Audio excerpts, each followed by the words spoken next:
Hey guys, welcome back to the channel. This is a story about what if Naruto was Inuyasha's brother Inuyasha. Before I start, please support for more amazing content, and do consider subscribing to my channel and share this video with your friends. This is written by Yugioash and link in description and support writer.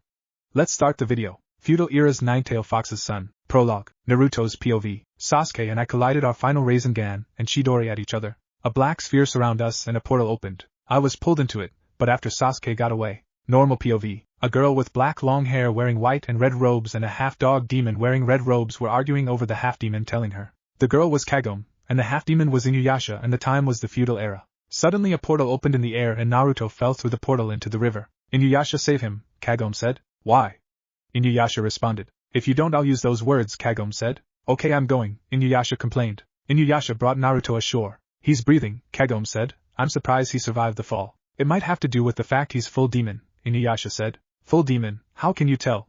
Kagome asked. I can sense demon aura coming from him, and considering he has a smell of fox, he must be a fox demon, Inuyasha said. Odd part is that this is the first demon I see that looks almost human. Maybe we should take him to Kaide and decide what to do, Kagome said. Half an hour later Naruto woke up and found himself in some hut, in some old ancient clothes. Naruto saw his clothes drying on a bar. Where am I? Naruto asked. You're in my village, young fox demon, someone said. Naruto turned to see Kaide coming in. Who are you?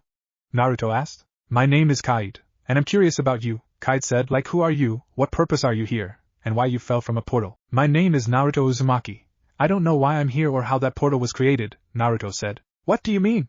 Kaide asked. Naruto explained about who he was, his heritage, living in a village, making human friends, becoming a ninja in the Leaf Village along with friends he made there, and how he led a retrieval mission to rescue Sasuke that led to so many battles including that battle. I see, something powerful must have sent you here, Kaide said. I guess, Naruto responded. So where exactly am I? The correct question will be when, as you're in feudal Japan, Kaide said, a time where demons and humans fought each other. Seriously?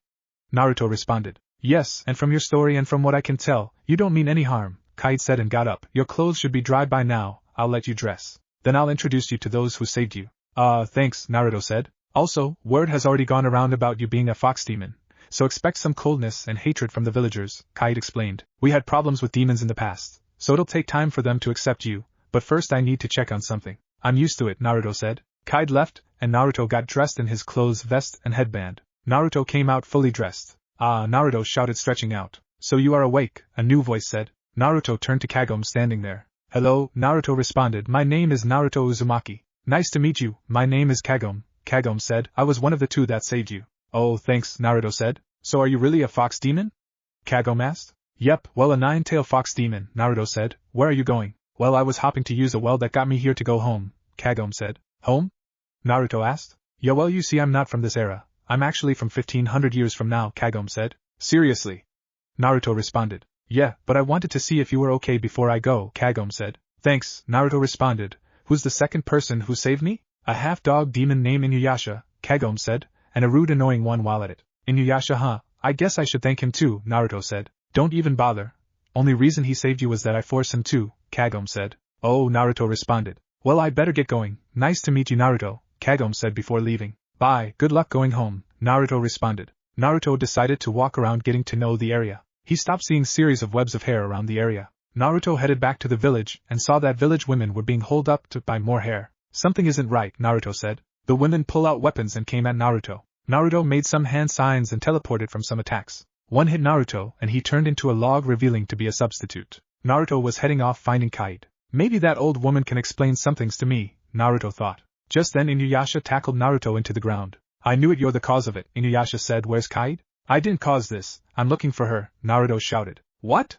Inuyasha responded. He's telling you the truth, Inuyasha, someone shouted. They turned to see Kaide badly injured. Inuyasha got off Naruto as they checked on Kaide. The girls came at them. We need to stop them, Inuyasha said. Leave it to me, Naruto said. Naruto took out a scroll and bit down on it with another scroll in his hands. Fox Demon Clone Transformation Jutsu.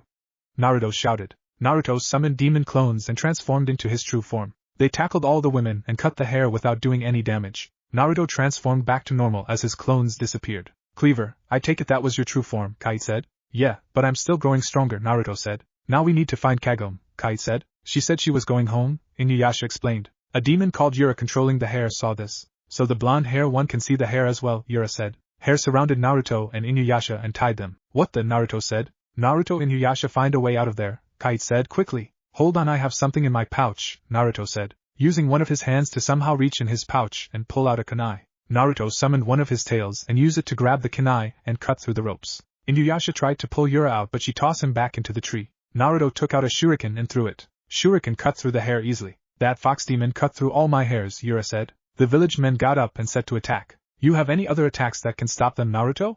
Inuyasha asked. Not without hitting the villagers, Naruto said. Kite passed out from blood loss. Naruto used bat transformation to fly around following Inuyasha to safety as he carried Kite. Inuyasha's body cut through the hair. Yura was following, wanting Inuyasha's hair. Once in safety, it was sunset as Naruto treated Kide's wound. We must find Kagome, Kite said. Her power might help. I can track her, but we got to deal with Yura, Naruto said. We have no choice, Kite said before passing out. In Kagome's time, hours after Yura had somehow forced Kagome into the well, Kagome woke up in her time family well. Kagome woke up and they're remembering what happened. Above, Kagome's grandfather and her little brother Soda were trying something to get Kagome back. They looked down and saw that Kagome was back. To their joy, Kagome came out and to her joy found she was in her time. Back in the feudal era, Naruto checked on Kite. She's still alive, but she's in no condition to fight. We need to hide her, Naruto said and turned to Inuyasha, who was digging. What are you doing? I'm creating a hiding place. If we can cover some of her, she'll be fine, Inuyasha said. Oh, then I'll help, Naruto said. As soon as they were done, they placed Kite into the hole and covered her up to her chest. Kite woke up after they were done. What are you doing? Kite asked. We're hiding you. You're in no condition to fight, Naruto said. I'll dig you up once Yura is gone. Do you promise? Kite asked. Yes, and I don't go back on my word, Naruto said. Alright, I trust you more than Inuyasha, Kite said. I can hear you. Inuyasha shouted. I'll make sure he doesn't kill any humans, Naruto said. I'm counting on you too, Kite said. Naruto and Inuyasha headed off. Chapter 2, Kagome's time and Yura's hair. Kagome's time and Yura's hair. In Kagome's home in her time, her grandfather, mother and Soda were talking about whether or not to believe Kagome's story of her time in the feudal era. The grandfather closed up and sealed the well, believing the story. Closed off? Kagome asked, drying her hair with a hair dryer. Yep, we don't have to worry about it anymore, her grandfather said. I use special seals just in case. Feudal era. Naruto and Inuyasha arrived at the well where her clothes was at. So this is where she got her in her era? Naruto asked. Yes, Inuyasha responded, and she was here. Okay, so why she left her clothes? Naruto asked. You think that demon controlling the hair attack her? Maybe, but we need to get to the other side, Inuyasha said, getting ready to jump. Wait, how do you know we can get to her era? Naruto asked. Never know until we try, Inuyasha said. Then wait for me, Naruto said. Inuyasha and Naruto jumped into the well. Kagome's era. Kagome was resting in her bed remembering Naruto. I hope Naruto is getting along with Inuyasha, Kagome said. Kagome's mother called her down for dinner. Kagome cheered as she saw real food for a long time. They were about to eat when Inuyasha opened the paper door. Inuyasha? Kagome responded. Inuyasha, I told you to wait, Naruto said. Naruto? Kagome responded. What do you expect we need to get her? Inuyasha said. Yeah, Naruto responded and noticed Kagome's family. Oh hello, Naruto responded. How did you two get here? Kagome asked. Through the well, Naruto said. Yeah, especially after you landed on me, Inuyasha responded. How many times I have to say I'm sorry? Naruto responded. That can't be, I made those spirit wards, Kagome's grandfather responded. So that's what those were, Naruto said. I hate to burst your bubble, old man, but they didn't work, Inuyasha explained. Inuyasha tried to take Kagome back. Stay right there, Kagome's mother said. Now what? Inuyasha said as she walked up and played with his ears. So are you human? Kagome's grandfather asked. Nope, full fox demon, Naruto answered. You don't look like a demon, Sato said. Naruto summoned his tail to prove them wrong. Oh cool, Sato yanking Naruto's tail. Oh. Don't do that, Naruto responded. Kagome noticed the hair on Inuyasha. Huh. I guess we didn't lose all the hair, Naruto responded. You can see it? Kagome asked. Yeah, Naruto responded. That's not good, Kagome said. They headed to the well and saw the hair coming through. More hair, Naruto responded. They closed the door for Kagome's parents' safety. The hair attacked them as they dodged it. Naruto and Inuyasha cut them, but the hair regrew. Naruto saw the strand that was controlling it, and cut it with his kunai. The hair stopped before going back into the well. Let's go, Kagome said. Naruto and Inuyasha? Okay, Naruto responded. I thought you didn't want to go back, Inuyasha said. I don't, but something tells me I have to, Kagome said. I'll go first, wait a few minutes before going in, Naruto said, jumping on the ledge and then into the well. After a while, and Inuyasha giving Kagome the red shirt to Kagome, and jumped through as he had a white one under it of his robes. They got out avoiding the hair. Hey Naruto, maybe you should use this as well, Kagome said, referring to the shirt. Don't worry, my clothes are made from the tailed fox clan, Naruto said. It can take attacks with little damage. With Kagome on Inuyasha's back, he and Naruto ran following the main hair. They found an area of dead headless soldiers. Naruto picked up some bow and arrows and strapped on a sword. Here, Naruto said, handing Kagome the bow and arrows, you might need these. Thanks, Kagome responded, But why did you take the sword? I'm limited on kunais and shurikens, Naruto said. This sword is good. Do you know how to use it?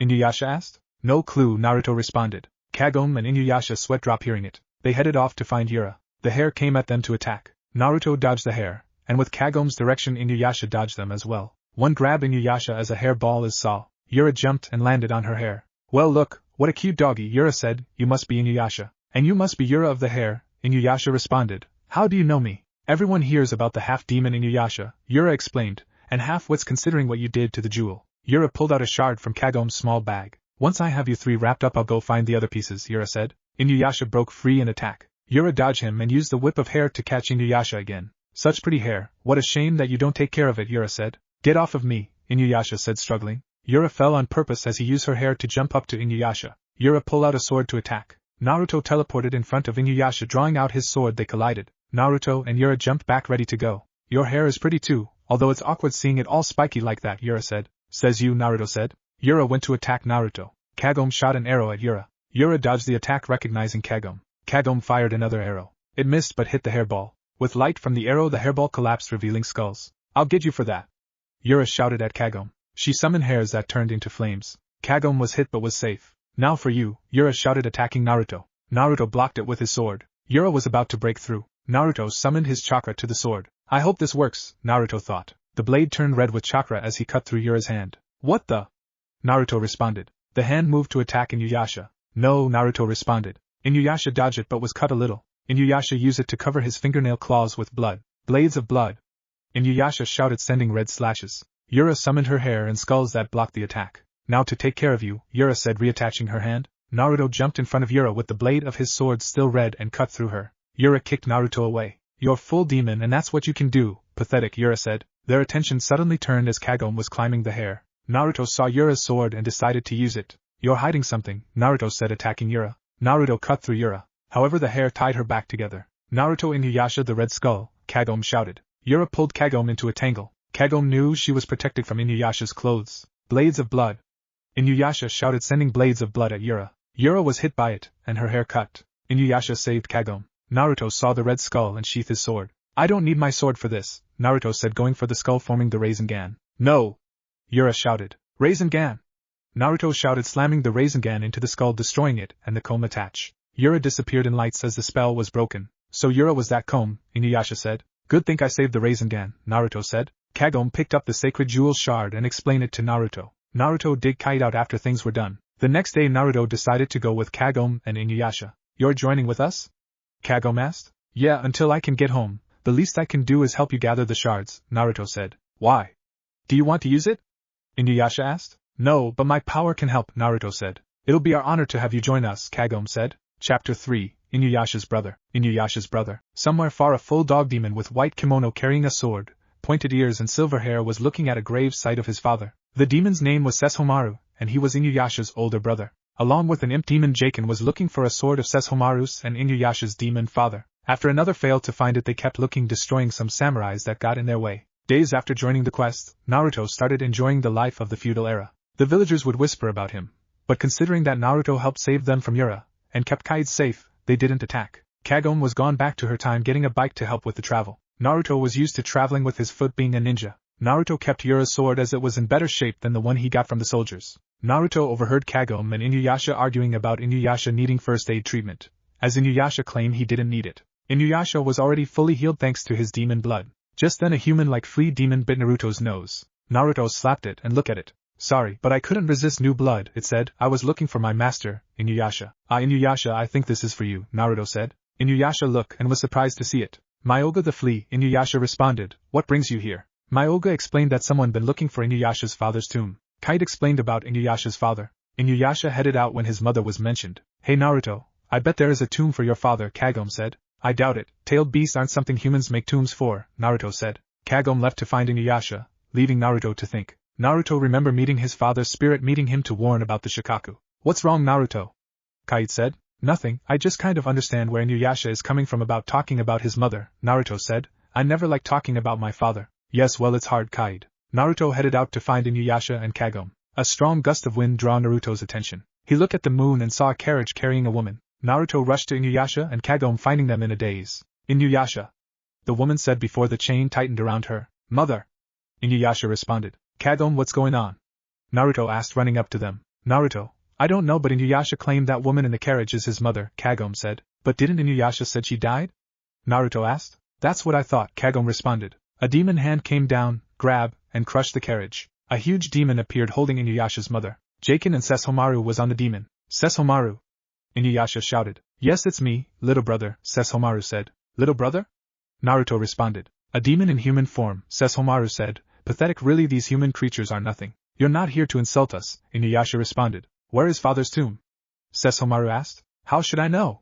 Inuyasha responded. See but never see, known without knowing, Sesshomaru explained. No other clues are known. I have no clue what you're talking about, Inuyasha responded. Even if I did, there's no way I'll tell you. Then I'll have your mother suffer to get it out of you, Sesshomaru responded. He summoned an energy whip and hit the demon. It squeezed Inuyasha's mother tighter. Nice try, but she's been dead for years, Inuyasha responded. Recalling spirits from the dead is simple for Lord Sesshomaru, Jaken explained, and yet you denied her. I have come back, Inuyasha, Inuyasha's mother explained before passing out. Stop hurting her!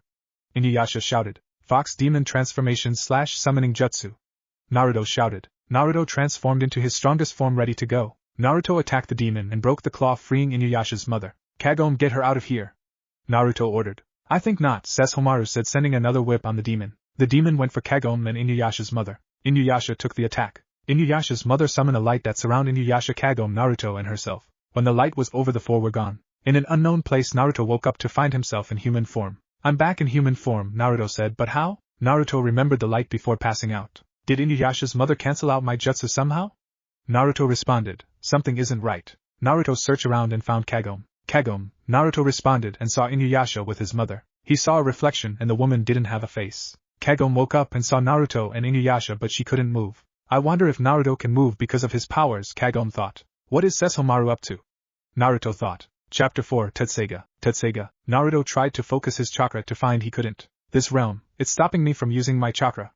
Now I know why my jutsu was cancelled out, Naruto thought. But why is it I can move? Inuyasha, I must return to the Neverworld, but I want to bring you with me, the woman said. She created a flower and tossed into the water. Look into the water, she said. Inuyasha looked in it, and saw his past with his mother. The woman held Inuyasha like the memory showed. Inuyasha turned around as she hugged him. Her hands moved into Inuyasha's back. She may stop my chakra, but I still have my taijutsu, Naruto thought.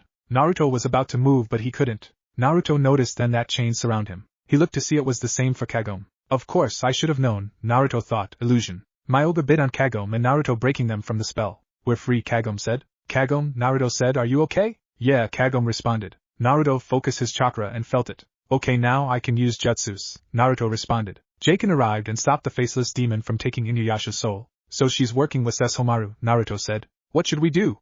Kagome asked. The demon looked into Inuyasha's heart and found a jewel. Black pearl on the right, Inuyasha said. That's not enough, find out more, Jaken responded. Inuyasha saw through the illusion, but it was too late as the demon's arms wrapped around him. Kagome took down Jaken before it was too late. The demon started sucking more of Inuyasha before Naruto tackled her into the ground. Release! Naruto shouted, making the hand sign and tap Inuyasha. In the realm of his mind, Inuyasha's spirit woke up. Inuyasha pulled out of the unmother. Ha, I thought releasing the disruption of Inuyasha's chakra might work, Naruto said. Clever little demon, someone said. They turned to see Sesshomaru coming toward them. However, I know where it is now, Sesshomaru responded. Sesshomaru grabbed Inuyasha by the neck in great speed. I should have figured, Sesshomaru said. Sesshomaru sent electricity into Inuyasha's right eye and pulled out a black jewel. Sesshomaru let go of Inuyasha as Naruto and Kagome rushed to him. No wonder looking battleground was useless, Sesshomaru explained. Sesshomaru attacked Inuyasha with an energy whip. Sesshomaru was about to have the final blow when the unmother took hit and was destroyed. Naruto moved in front of Inuyasha and drawn his sword. The blade glowed with red chakra. So you're a demon wind type as well, Sesshomaru responded. What?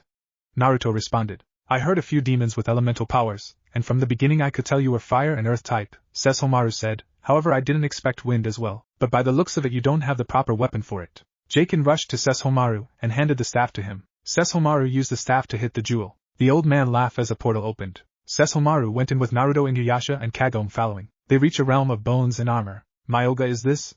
Naruto asked. Yes, Lord Inuyasha's father's tomb, Myoga explained. Naruto took a tag and placed it on his forehead. Bat transformation jutsu.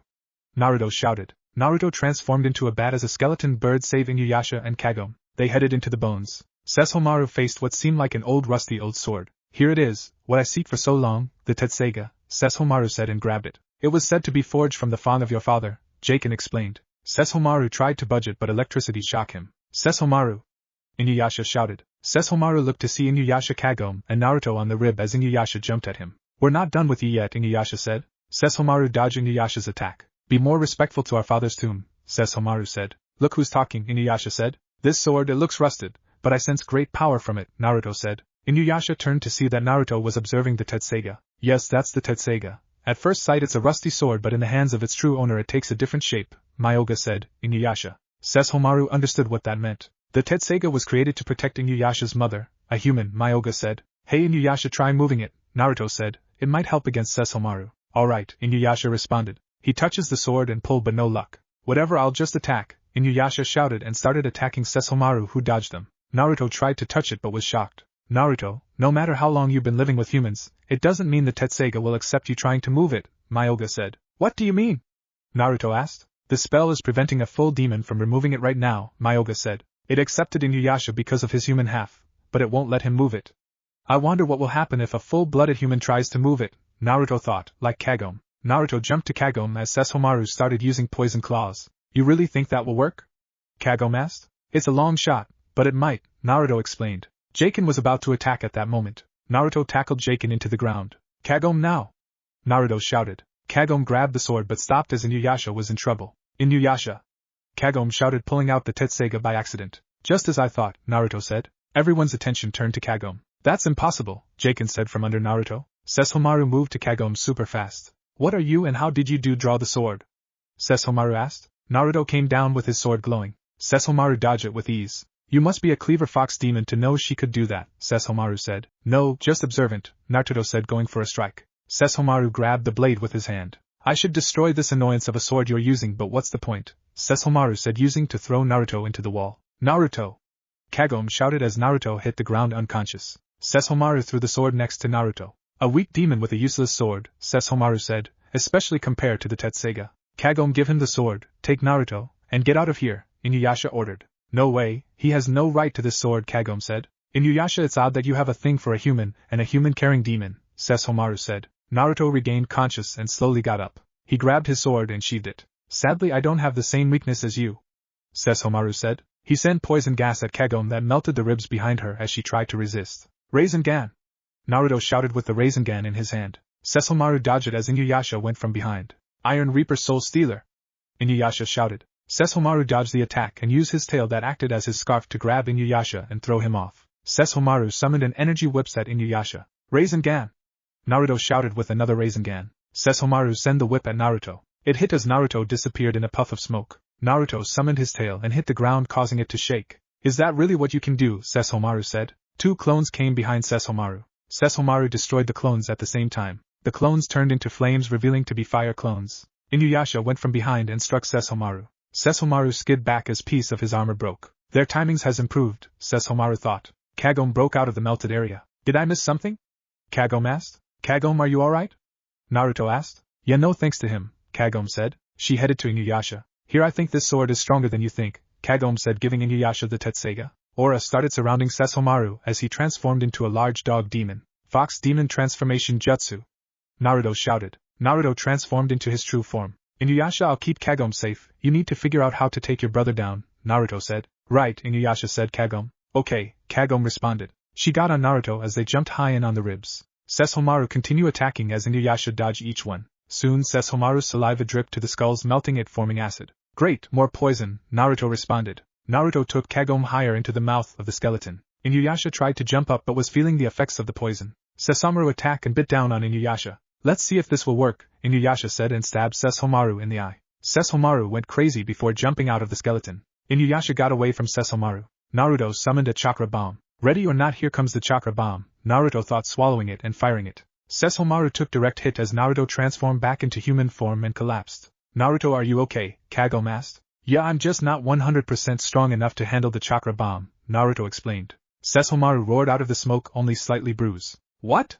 Inuyasha responded. No way, the chakra bomb is my strongest attack, Naruto said. Kagome, Naruto, stay back. I'll take care of the rest, Inuyasha said. Are you sure?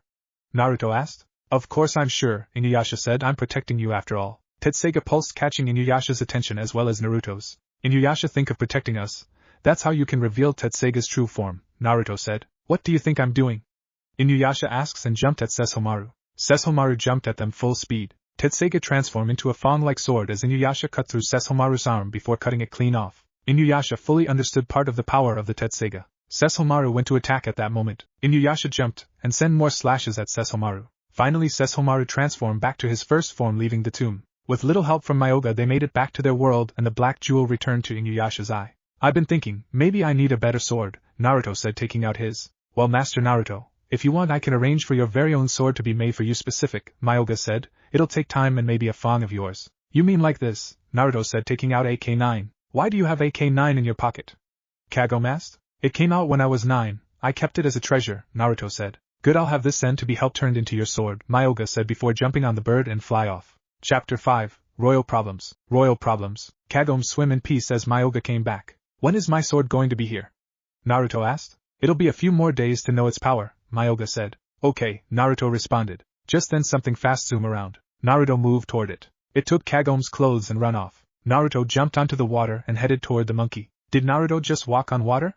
Kagome asked. There was a whistle drawing the monkey. A man in Japanese kimono and a sword. A monkey jumped toward them holding Kagome's clothes. Good boy, now let's see what you bring, the man said. He digged through and pulled out Kagome's bra. Hey, let go of that, Naruto ordered. Who are you? You look suspicious, the man said, taking out his katana. Inuyasha came up and stepped on him saying, we were about to say the same thing. After giving the man some chips he ate it. Kagome was wearing her school uniform after changing in privacy. Kagome heated Naruto up some ramen. Thank you, Kagome, Naruto said and started eating it. The man thanked them. My name is Kagome, and this is Inuyasha, Kagome said. And my name is Naruto Uzumaki, Naruto finished. Myoga bit the man, sucking blood before being slapped. And that's Myoga the flea, Naruto said. Who are these people, the man thought. You said you were separated from your allies, Naruto said. Are you noble man or something? I'm not obliged to tell you, the man said, but my name is Nobunaka. Kagome was surprised hearing the name. Do you know what she's excited about?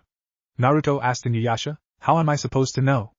Inuyasha responded. It turned out his name was Nari Nobunaka, not what Kagome hoped. Kagome and Nobunaka argue over another Nobunaka named Obuda. Nobunaka walked off before falling off a cliff. Nobunaka headed off to find that women were taken away from a nearby village. Kagome, Inuyasha and Naruto were watching the scene as well. One of the men mentioned that the lord was possessed by some demon. At the castle a woman was serving the lord that had bandages wrapped around his head and arms. Nightfall came and Naruto, Kagome, Nobunaka and Naruto were at the base of the castle. There's a scent of a sacred jewel and demon here, Inuyasha said. Naruto carried Nobunaka as Inuyasha carried Kagome over the fence. Someone is here, Naruto said. Sure enough, a guard was sleeping on the job. Their sleep is hypnotic, not natural, Myoga said. They searched the castle as Nobunaka called out for a princess named Tsuyu. They found a room of an old woman in a hypnotic trance. Next to her was the real princess. Myoga started sucking her blood before being slapped. Princess Tsuyu woke up confused. Princess, Nobunaka said. Nobunaka, what are you doing here? Tsuyu asked. You remember me? Nobunaka responded. Of course we were friends since we were children, Tsuyu explained. I just thought you wouldn't remember a vassal like me, Nobunaka explained. I remember everything, like how you used to fall a lot making me laugh, Tsuyu responded. You don't think he's in love with the princess, don't you? Kagome asked. Maybe, Naruto responded. If only I can go home, Tsuyu said, crying. Princess, Nobunaka responded. She explained that the lord started acting strange after she moved there. You must return to Kai. Even your father heard about the ordeals, Nobunaka explained. He ordered me to get you, but I would do it without his orders. Tsuyu was more surprised about the monkey on Nobunaka's head. Naruto and Inuyasha heard the lord coming and got up. Sounds like he's coming here, Inuyasha said. Ready? Naruto asked. Yep, Kagome responded. Inuyasha and Naruto came out to see the lord. I thought I heard of something, the lord said. Inuyasha jumped and torn off the bandages, revealing the lord having toad-like face and hands. A toad, Naruto responded. Tsuyu passed out from the shock as Nobunaka saved her. A glow came from the lord's shoulder. Inuyasha, Naruto, there's a shard in his shoulder, Kagome said. No good, that will do, Inuyasha said, jumping to attack. The lord fired a poison gas that stopped Inuyasha, Kagome, and Naruto. The lord sent its tongue at Nobunaka, taking him down. The lord took the princess and jumped out of the wall and ran off. I'll go after him, Naruto said, jumping after the lord. Not without me, Inuyasha shouted, following him. The lord had Tsuyu trapped in a room. Rasengan! Naruto shouted and destroying the wall. Inuyasha and Naruto came in ready to go. Too late, the lord said. Tsuyu and dozens of other women were trapped in spheres. The lord sent a poison gas attack again. Rasengan! Naruto shouted. Forming the Rasengan, Naruto blew away the gas as Inuyasha struck the lord with the Tetsuga. Come to me, souls! The lord shouted. The women came out of the sacks and fused with the toad. The wound healed with the power. Nobunaka freed Tsuyu once he had the chance. Don't you touch my princess, the lord said. Naruto tackled him into the ground. Princess Suyu, the Lord said in a different voice. That voice, it's the voice of my kind Lord husband, Suyu responded. That means the Lord is still alive, Naruto said. Kill me please, the Lord said. I don't think I can stop it. Maybe if we can perform what you call an exorcism, maybe we can free him, Naruto said. We need to do something, Kagome said. The Toad Demon regained control at that moment, and pushed Naruto off him. Naruto landed on his feet ready to go. The Toad sent his tongue and hit Nobunaka through and out of his shoulder. Naruto tackled him again before jumping off. Kagome, take the princess and go. Naruto shouted. Okay, Kagome said, taking Suyu and left. The demon got up and followed them. Naruto followed him through the halls. Maybe if I hit him with my fire clones I can stop him, Naruto thought. Kagome and Suyu ran with the Toad Demon following. Fire clones jumped at the Lord and landed on him. Release! Naruto shouted. The clones turned into flames, burning the Toad. The Toad came out in its true form. Inuyasha now! Naruto shouted. Inuyasha jumped after the Toad. Die, you stinking Toad! Inuyasha shouted, cutting the Toad in half. A shard came out of the mess. The Lord was safe thanks to the flames. The Lord was back to normal. After the mess, Naruto, Kagome, Inuyasha and Nobunaka had a picnic. Nobunaka and his monkey headed off before falling off a cliff again. What is up with that guy and cliffs? Naruto responded. Chapter 6, Shippo and the Thunder Brothers. Thunder Brothers. Inuyasha, Naruto and Kagome had stopped at a sight of bodies from a battle as Inuyasha was hungry. They had ramen again as Inuyasha came to like it. Man, this ninja food is good, Inuyasha said. It's not ninja food, it's just ramen, Naruto said. But you said back at your realm there was places you can have ramen at, Kagome said. I did, but we don't take it on missions, it takes too long to cook, which is a problem if we're in a hurry, Naruto said. We normally have prepared carrying food that we can eat on the trip without needing to cook it along the way. I think I get it, Kagome said. Either way, this is good, Inuyasha said. It started getting dark all of a sudden. What is going on? Naruto asked. Blue flames spiral in the sky. You down there, a voice said from the flames. You possess a piece of the sacred Shirkan jewel. Who's there? Inuyasha responded. I believe it's a fox, Myoga said. A fox demon? Naruto responded. A big pink paw with eyes, arms and legs appeared in the flames. Hand over a jewel, it said, and placed its mouth on Inuyasha. Inuyasha slapped, sending it flying. The ball transformed into a brown-haired kid with fox-human-like ears, hand, legs, and had a small fox-like tail, wearing a blue and white kimono and brown fur-like vest. So it was a fox demon, Naruto said, and a kid fox demon by the looks of it. The kid tried to run away, but Inuyasha grabbed him by the tail. This is great for you, Naruto. Another fox demon just like you, Kagome said. A heavy stone-like figure took the kid's place. It seems he can use substitution jutsu, Naruto said. Hey, get out of my stuff, Kagome shouted. They turned to see the kid digging through Kagome's backpack. Found it, sacred jewel shard, he said, pulling out a small bottle with the shards. The kid jumped and disappeared in blue flames. Naruto noticed the skull moving that had a fox-like tail. Transformation as well, Naruto thought. Inuyasha hit the kid, causing him to transform back into normal. So why were you so determined to get the jewel from us? Kagome asked. For my father, the kid answered. I need the shards of the jewel to avenge him. Avenge?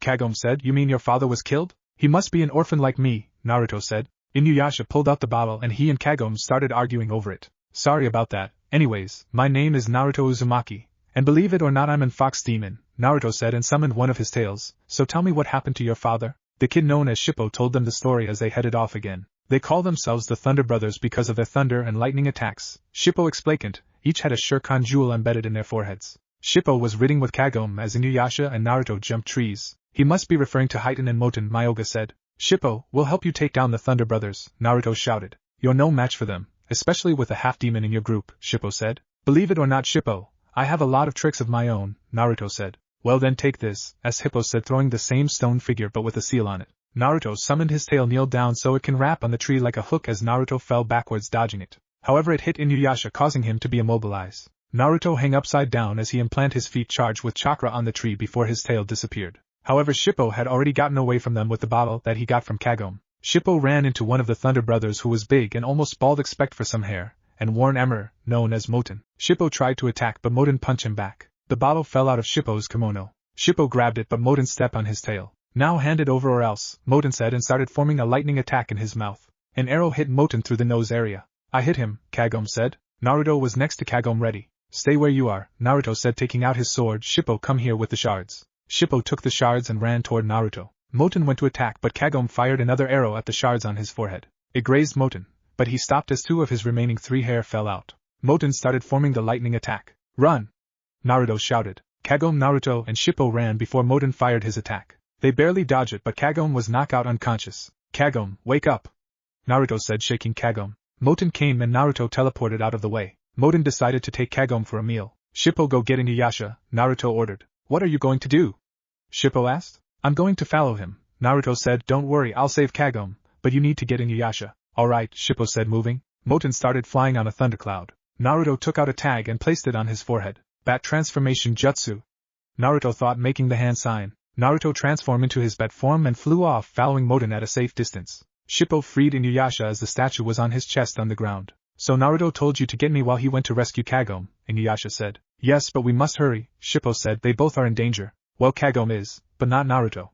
Naruto is clever and useful, Inuyasha said. I hate to admit it, but where Naruto lacks in strength, he makes up by being clever. At a mountain in the cloud, a fortress stood as the Thunder Brothers' hideout. Naruto looked through a window while concealing himself. Moten was stirring something up as Kagome laid on a bed. Kagome started waking up, finding herself in a bad situation. Let me go! Kagome shouted. Sure, you don't want my brother to hear you, Moten said. Someone broke through the door. A tall man wearing armor with long dark hair came in holding a woman demon. Hiten, nice to see you, Moten said. Who is that?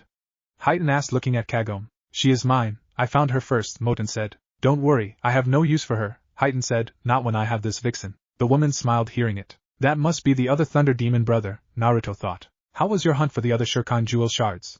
Hiten asked. I found one but I lost it, Moten said. Out of anger, Hiten summoned a lightning attack and hit the woman behind him. She collapsed dead after it was over. Please understand, Moten responded. If you weren't my brother I would do you in long time ago, Hiten responded. Hiten and Moten planned to go after Shippo. Wait, you need me, Kagome said. Have any of you heard of Inuyasha? That half-demon, Hiten responded. But he took down a lot of demons and has most of the shards of the Shirkan jewel, Kagome responded.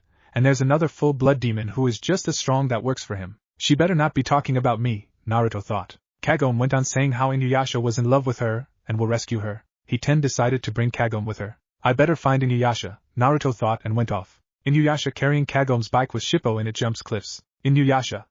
Naruto shouted, jumping toward them. Naruto, what are you doing here? Inuyasha asked. The Thunder Brothers are coming here with Kagome, Naruto said. She tricked them into letting her come with them. Lightning fired down, causing the rocks to break. Inuyasha and Naruto landed on the ground. Nice move, and from what you just say, one of you was spying, Hiten said. Moten appeared on a cloud with Kagome. Hand over the jewel shards or you won't see your lover again, Hiten said. See my lover?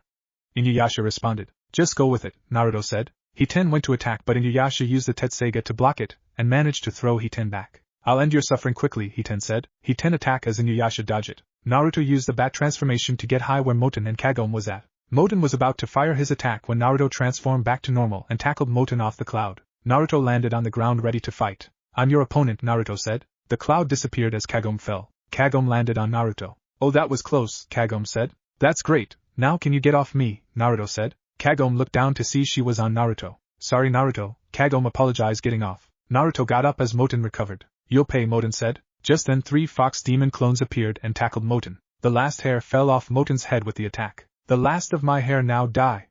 Moten shouted and fired his attack. Naruto took Kagome and dodged it as lightning hit the area around it. Kagome, stay here, Naruto said. Naruto headed into battle ready to go. Moten attacked and found Kagome on the ground. There you are, now where's the other one, Moten said. Right here, someone said. Moten looked to see Kagome, who was actually Naruto transformed into her as he formed the Rasengan. Rasengan! Naruto shouted, slamming the Rasengan into Moten. Before he let go, Naruto grabbed the arrow and Shippo's father's body. Ready, Kagome? Naruto asked. Ready, Kagome responded. Naruto took out a scroll and bit down on it. Fox Demon Transformation Jutsu. Naruto shouted. Naruto transformed into his true form. Let's do it! Kagome said, preparing to fire. Naruto formed the chakra bomb before swallowing it. Both Kagome and Naruto fired their attacks at the same time. The arrow fused with the chakra bomb, turning it into a light purple attack. Both hit Moten and explosion. Naruto transformed back to normal before collapsing. Moten, Hiten shouted, coming for them. Naruto dodged the attack. You both are dead, Hiten said before placing Moten's shards in his mouth. Hiten fired a lightning attack. Look out! Inuyasha shouted and saved Kagome. Naruto grabbed Shippo's father's body and dodged it as well. Kagome, find Shippo and get out of here, Inuyasha said. Alright, Kagome said. Kagome here. Naruto said, handing the fox's body. This is? Kagome responded. I grabbed his body along with the arrow, Naruto explained. Be sure Shippo gets his father's body back. I will, Kagome said and headed off to find Shippo. Shippo was hiding but watching the whole battle. Naruto saved my father's body, Shippo thought. Hiten fired a giant lightning ball. My lord used the sheath, Myoga said. It'll deflect the lightning attack. I hope you're right, Inuyasha said. He used his sheath to block the attack. Inuyasha stopped the attack barely. Myoga explained about the sheath's power that holds the Tetseiga's power. Inuyasha continued but used the sheath as hide and attack again. Inuyasha got through but Hiten attacked. Naruto threw a kunai at him. Hiten dodged the attack. Hiten continued to attack but Inuyasha blocked it with the sheath. Naruto watched the wheels and knew how to take him down. Naruto transformed into his true form. There has to be other ways to use the chakra bomb, Naruto thought, forming the chakra bomb. When he was done, Naruto used his tail to hit the chakra bomb. The chakra bomb destroyed a wheel. Now, Inuyasha said, grabbing the staff. That's what you think, Hiten said, sending electricity through Inuyasha. Inuyasha punched Hiten, sending him back. Hiten went to attack but Inuyasha blocked it with the sheath. Naruto headed toward them as Hiten started forming a lightning attack in his mouth. The attack but foxfire surrounded him. What the? Naruto responded. A fox spirit appeared in the flames. Thank you for helping my son out, it said before disappearing. Now to use my Tetseiga, Inuyasha said, forcing Hiten back and pull out the Tetseiga. No way, Hiten thought when to defend himself. Tetseiga!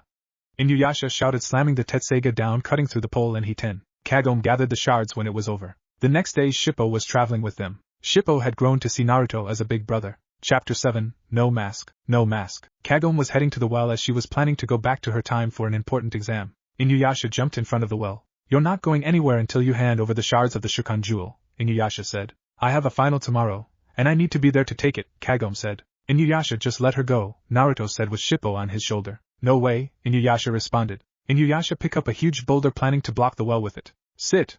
Kagome shouted, sit! Sit! Sit! Sit! Sit! Sit! The necklace forced Inuyasha into the ground as the boulder landed on his back. I'll be back in 3 days, and Naruto, I'm only giving you permission to pass through. Naruto? Shippo responded. Why only me? Naruto asked. Because as far as I'm concerned, even if you go to my era, your appearance will make you blend in better, Kagome said. I'll be back in 3 days. Kagome jumped into the well. Naruto, are you going? Shippo asked. Nah, not right now, Naruto said. Kagome returned home in her time and had breakfast. By the way, when is Naruto coming here?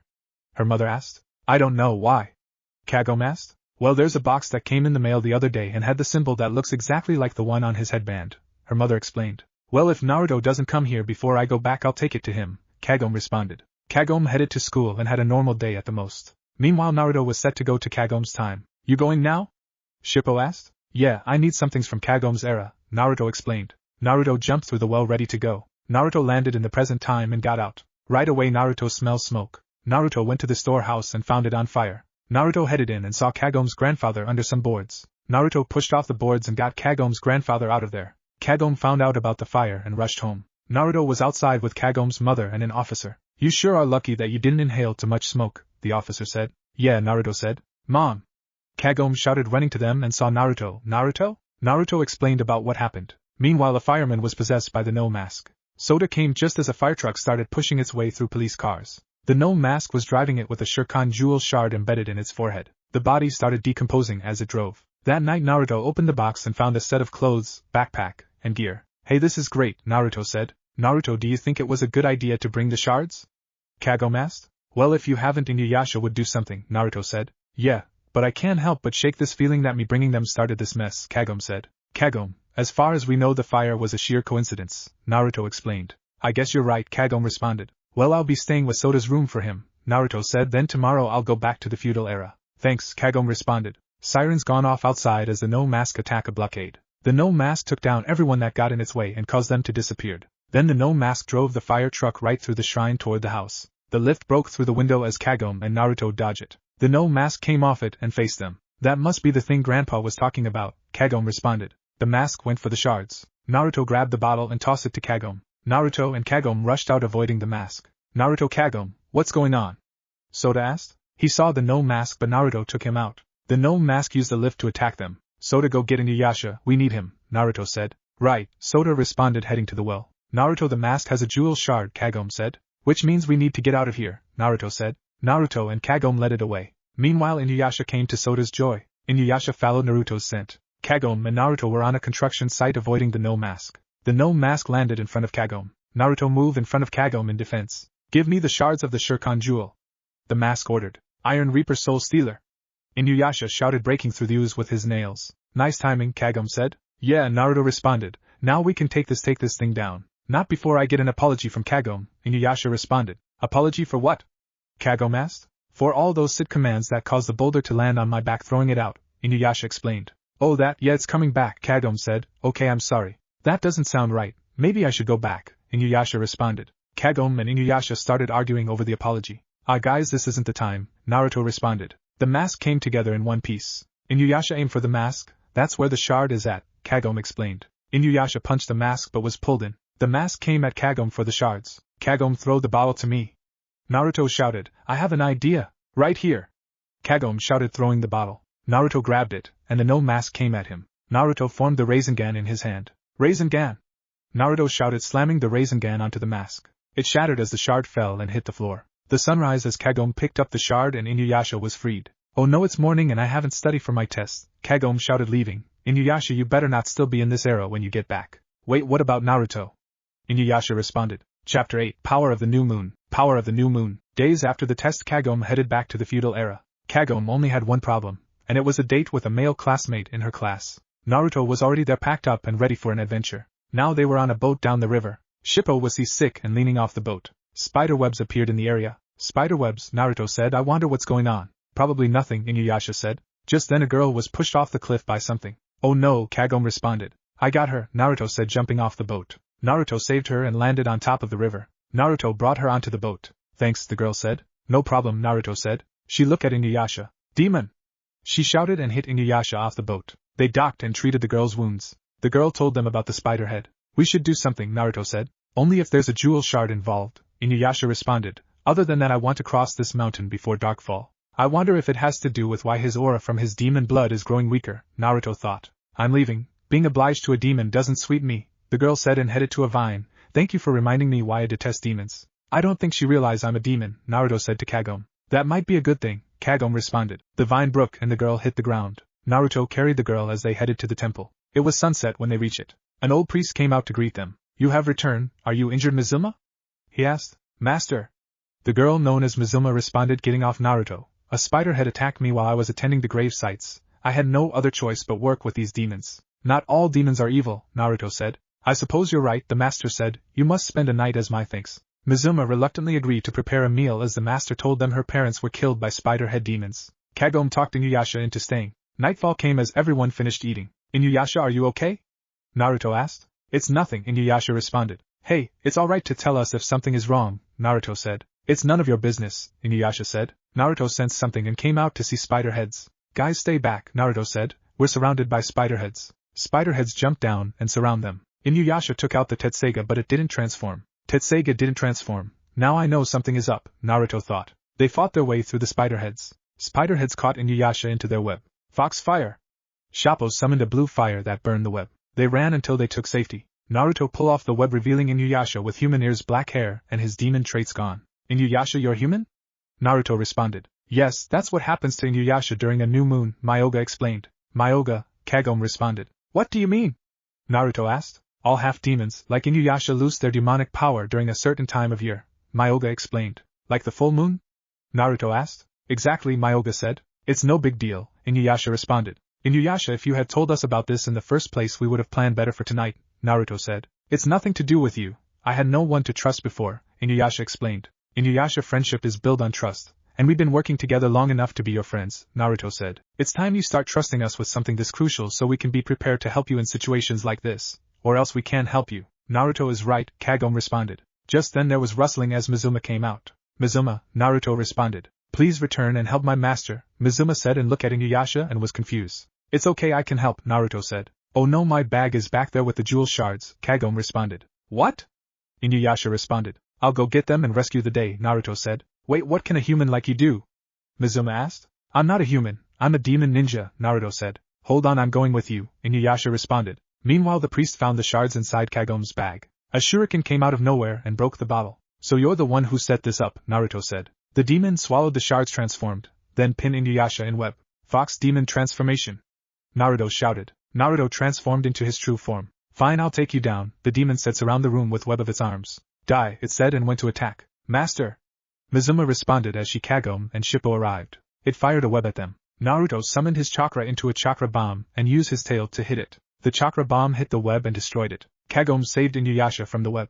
"Kagome, get Inuyasha out of here," Naruto ordered. They went into the room. Inuyasha took the Tetseiga and thrust it into the wall. "That should hold him off for a while," Myoga said. "I'll stay in my demon form just in case," Naruto said. They rested for a few hours before the sun finally rose. The room started to shake on them. "The priest must be on pursuit again," Naruto said. The priest broke through and came at Naruto. You'll die, the priest said. Naruto dodged the attack. Inuyasha pulled out the Tetseiga as the sun shined brighter, and he transformed into his half-demon form. He jumped as the Tetseiga transformed. Using it, he cut through the spider head. One huge piece of the shard of the jewel fell and hit the ground. The shards must have fused together, Naruto said. They said their goodbyes to Mizuma as they headed off on boat as Shippo was seasick again. 78. Chapter 9. Kikyo's Return. Kikyo's Return. A witch demon attacks the village and steals Kikyo's remains. Kid tried to stop her but was injured along the way. Inuyasha, Naruto, Kagome, and Shippo were camping out. Naruto was taking watch. Inuyasha was awake after having a nightmare, and was slapped by Kagome when she woke up. Hey guys, Naruto shouted. What is it, Naruto?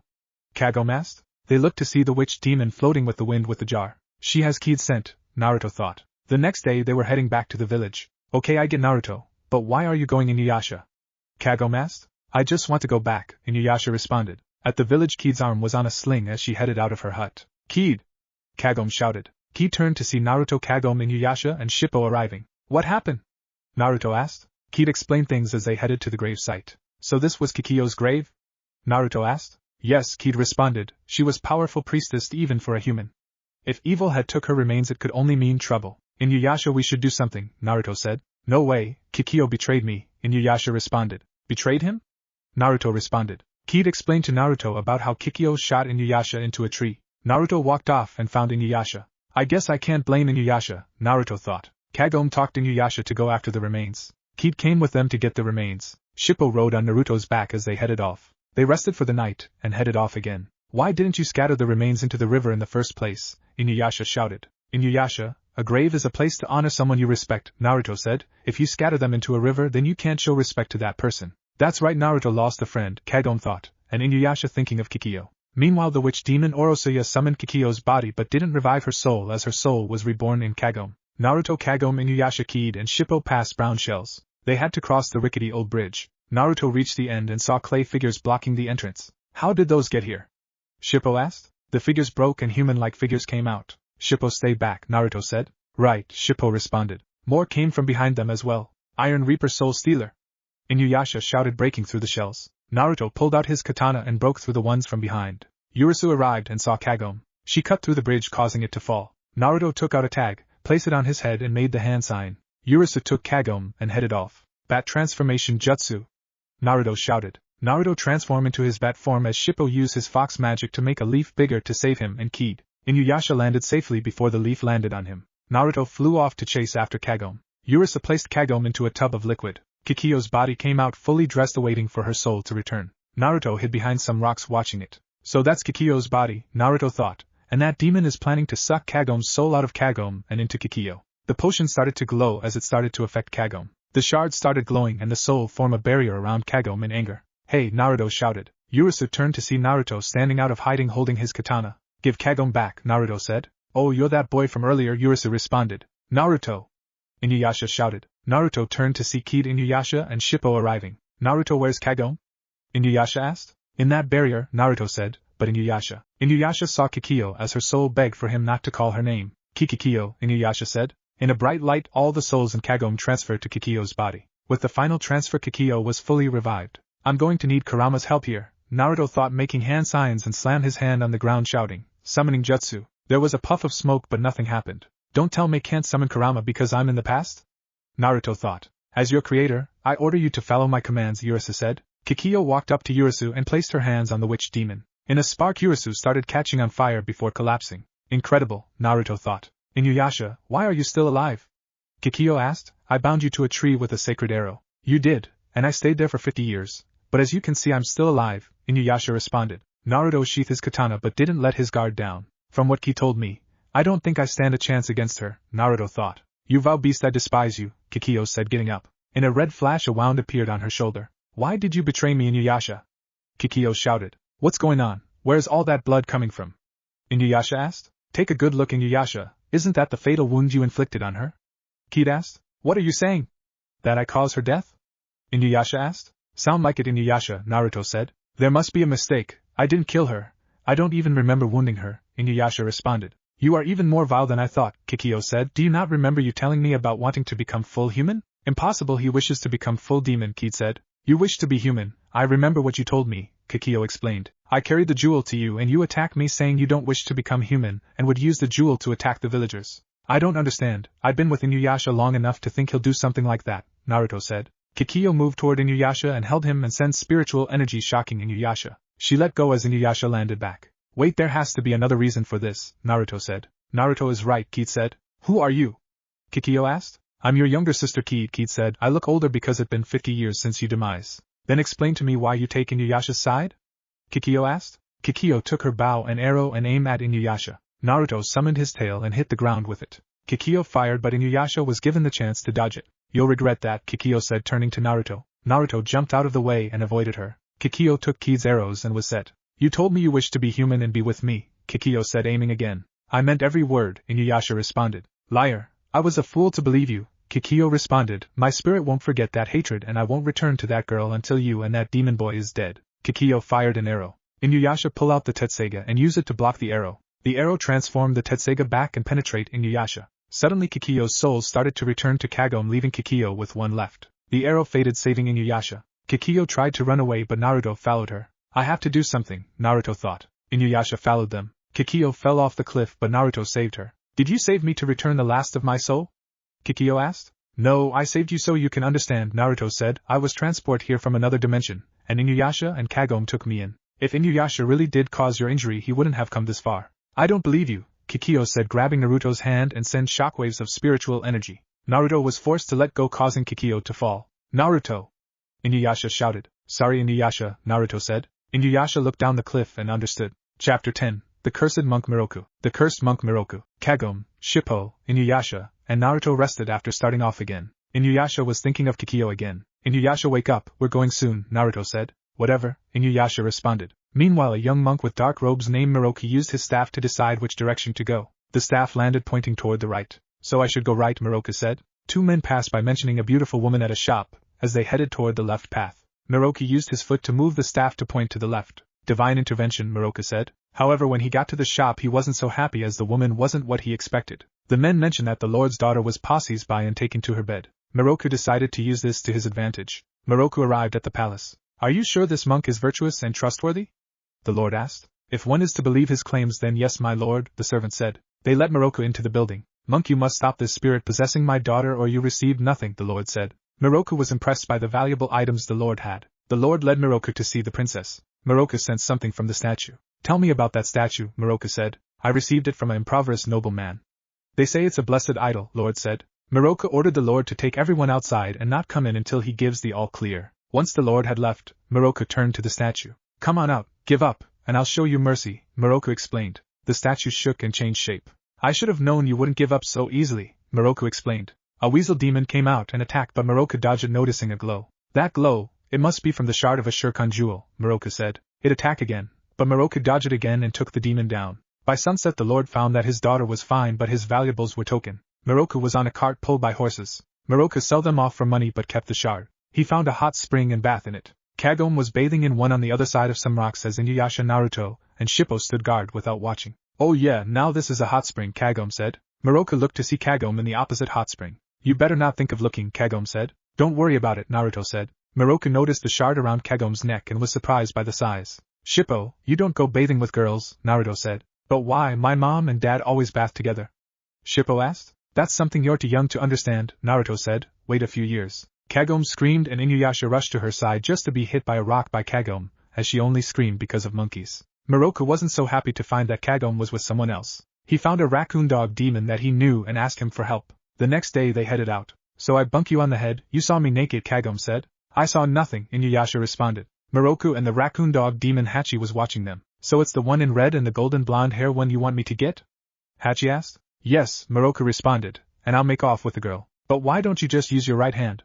Hachi asked. You know if I use this, no one will be safe, Miroku said. Right, Hachi responded and placed a leaf on his head and made the hand sign. He transformed into a giant figure coming at Inuyasha and Naruto. Inuyasha blocked him skidding down the cliff as Shippo and Naruto fell. Inuyasha, Naruto, Shippo, Kagome shouted. Miroku grabbed her and placed her on the bike that he was on and rode off. Naruto tackled Hachi away from Inuyasha. Hachi transformed back to normal. It's a raccoon dog demon, Naruto said. That monk has Kagome, Inuyasha shouted. Miroku took off the beads of his right hand and the flap came off. A sudden gust of wind pulled Naruto and Inuyasha into the cliff. Let me go!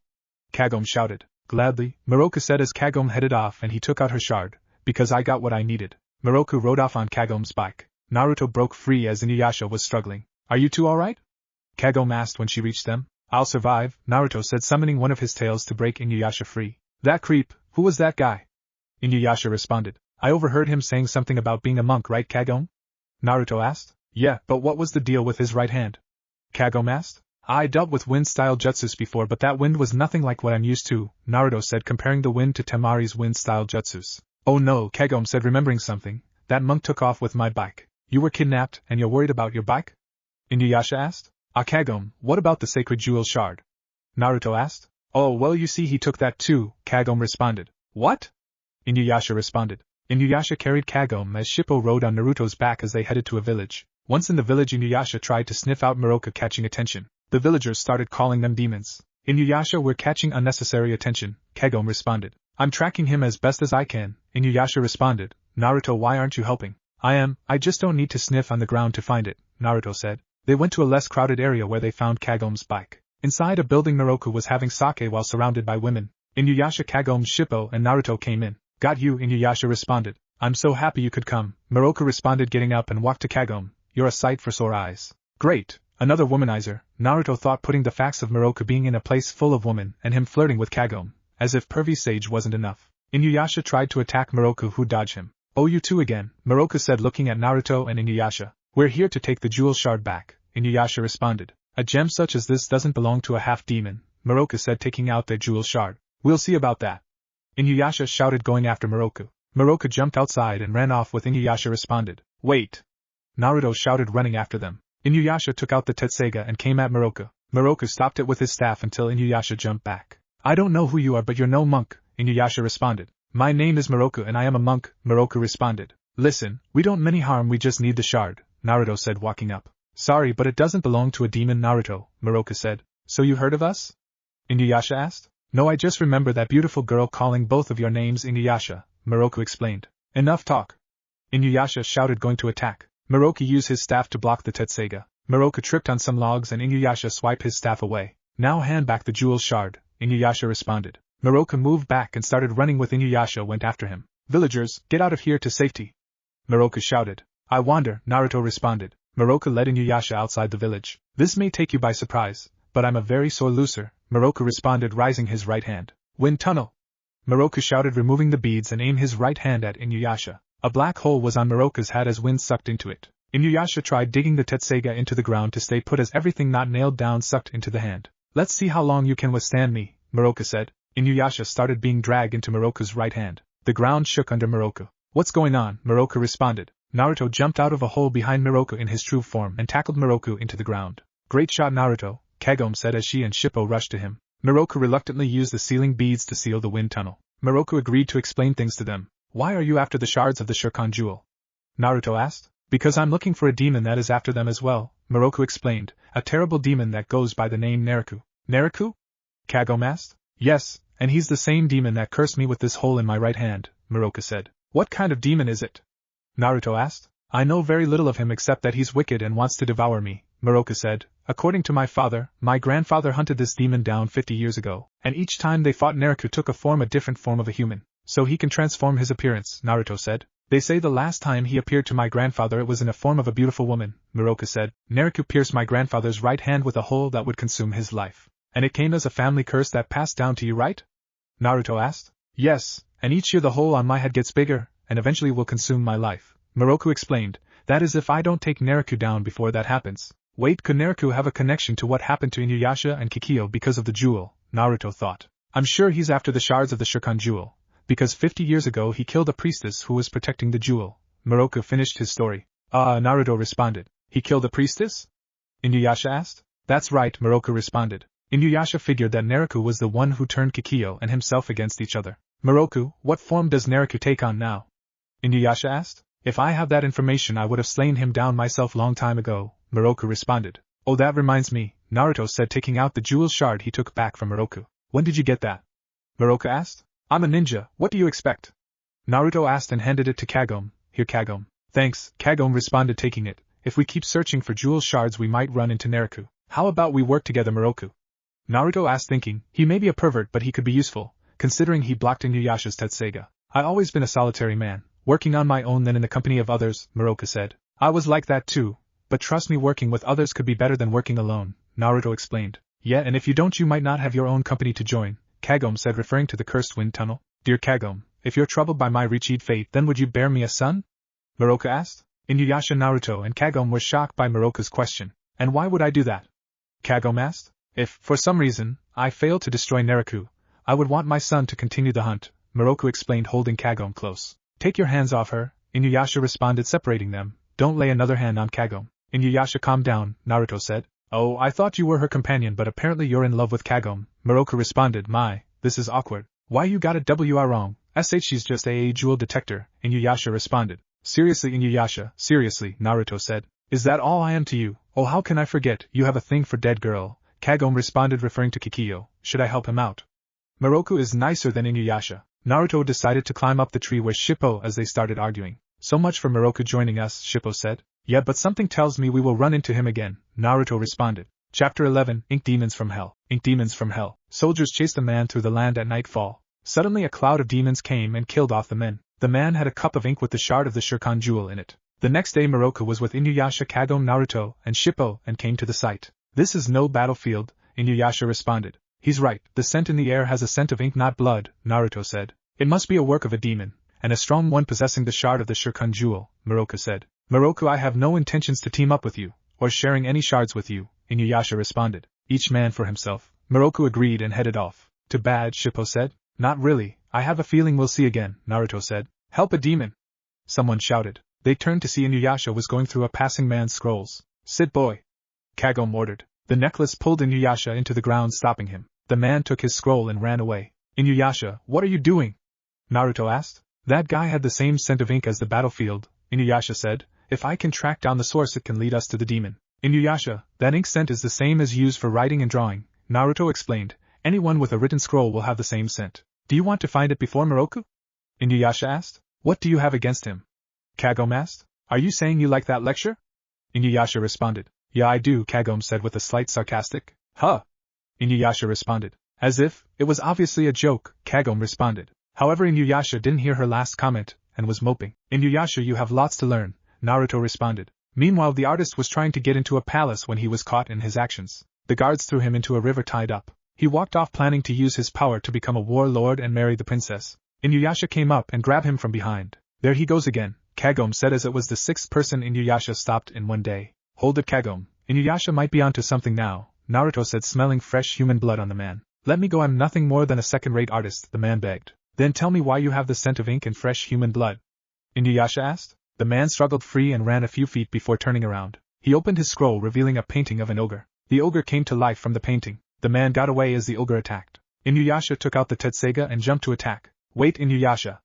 Naruto shouted, running toward him. Inuyasha cut the ogre in half with the Tetseiga and ink erupted from it. Naruto quickly focused his chakra to his nose, decreasing his sense of smell as the ink hit both him and Inuyasha. It's just black ink, Inuyasha said before passing out from the smell. Inuyasha, snap out of it, Naruto said, running to him. Naruto, is Inuyasha alright? Kagome asked. Yeah, just passed out from the smell of ink all over us, Naruto said. I would be the same if I didn't focus my chakra to my nose in time. That night at the Lord's house, Moroku tried to fool the Lord into thinking that a dark cloud was over his house but was rejected. Moroku was about to leave when an actual black cloud came toward the palace. Several ink demons started attacking the innocent as the man slept. Moroku reached the princess as the demons entered the room. Stop! The man commanded in his dreams. The demons stopped and seemed to be pulled back. What happened? Moroku asked. The man woke up and the demons returned to the thermos of the ink with the shard. The Lord thanked Moroku by allowing him to stay. I suggest the princess stays with me as well, Moroku said. He's at it again. Someone shouted. Outside, Naruto, Kagome, Shippo and Inuyasha had arrived. Well, if it isn't Kagome, Inuyasha and Naruto, Moroku responded, seeing them. I can't believe we missed him, Inuyasha said, referring to the man from before. What do you expect? We had to wash that ink off us in order to continue tracking, Naruto said. Hey Moroku, did the ink demons pass through here? I suppose, but I didn't think they were made of ink, Moroku responded. They explained about their encounter with the man. For a human to have such power, they must be using the power of the jewel shard, Moroku said. That's what we figured, Kagome responded. So how do we stop a guy who can bring demons to life? Moroku asked. I would ask Kuroda, but I have no way to ask him, Naruto thought. Inuyasha, why don't you join them? Shippo asked. Inuyasha didn't answer Shippo. Are you still moping, Inuyasha? Naruto asked. Get off my back, Inuyasha responded. Is something the matter, Miroku asked. He's just jealous, Kagome answered. Why would I be jealous? Inuyasha asked, turning to see Miroku was flirting with Kagome. Don't it the wrong way, I just sensed some jewel shards on you, Kagome responded, sensing them. There's 2 no wait 3. You have the power to see the shards, Miroku responded. Ah, Kagome, Naruto said as Inuyasha headed toward them. Sit, boy, Kagome ordered. The necklace forced Inuyasha into the ground. Gee, thanks for nothing, Naruto, Inuyasha responded. There's no point in a conflict in a place like this, Naruto said. Some of the men overheard them and told their lord. They were ordered to kill Miroku and get his shards. The men attacked Miroku just to be tricked and were knocked out. Looks like everything is fine here, Naruto said. Now where is the artist? Miroku asked. Once with the information, Miroku took Kagome's bike and headed off. Inuyasha carrying Kagome, and Naruto carrying Shippo followed Miroku. The lord surrounded the hut the man was at with soldiers. The man summoned demons from the scrolls. The demons killed off the soldiers. Inuyasha attacked the demons. That idiot, Shippo said. Naruto, do something. I'm on it, Naruto responded. Inuyasha saved the lord just to pass out from the ink's fumes. Miroku saved Inuyasha and Kagome. Stay back, I'm going to release the wind tunnel, Miroku responded. He released the wind tunnel and sucked up the demons until they were gone. Wait, where's Naruto? Kagome asked. Naruto broke out from underground. Naruto, what's up with you going underground? Inuyasha asked. You really want to know right now? Naruto asked. The hut was destroyed as the man rode on his demon into the sky. I'll get him this time, Naruto said, taking out the scroll. He placed it in his mouth and made the hand sign. Fox Demon Transformation Jutsu. Naruto shouted. Naruto transformed into his true form. Naruto rushed into battle. The man summoned more demons to attack Naruto. Inuyasha came in and took them down one by one. Naruto summoned chakra into the chakra bomb. The dragon demons fired flames at Naruto as he swallowed it. Chakra bomb!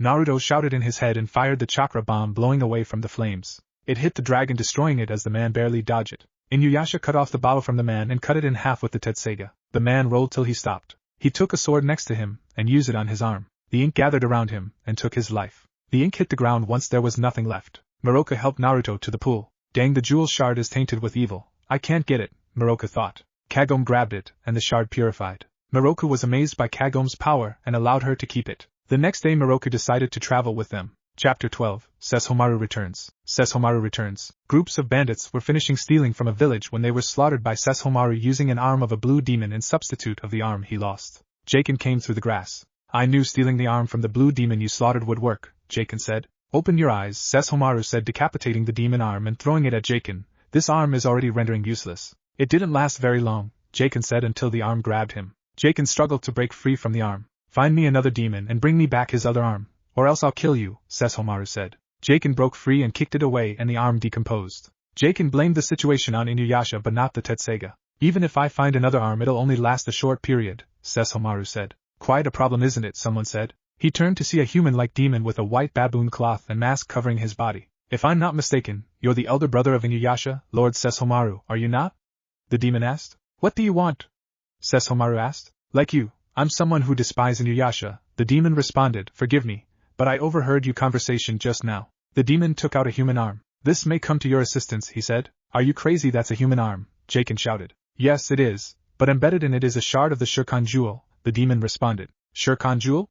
Jaken asked. Should you take my offer, the jewel shard should enable you to use the tetseiga, Inuyasha's sword, the demon said. It is made for the aid of man and repels demons that won't use it for man's aid, such as yourself. You mentioned about you despising Inuyasha. Are you planning to use me to get your revenge?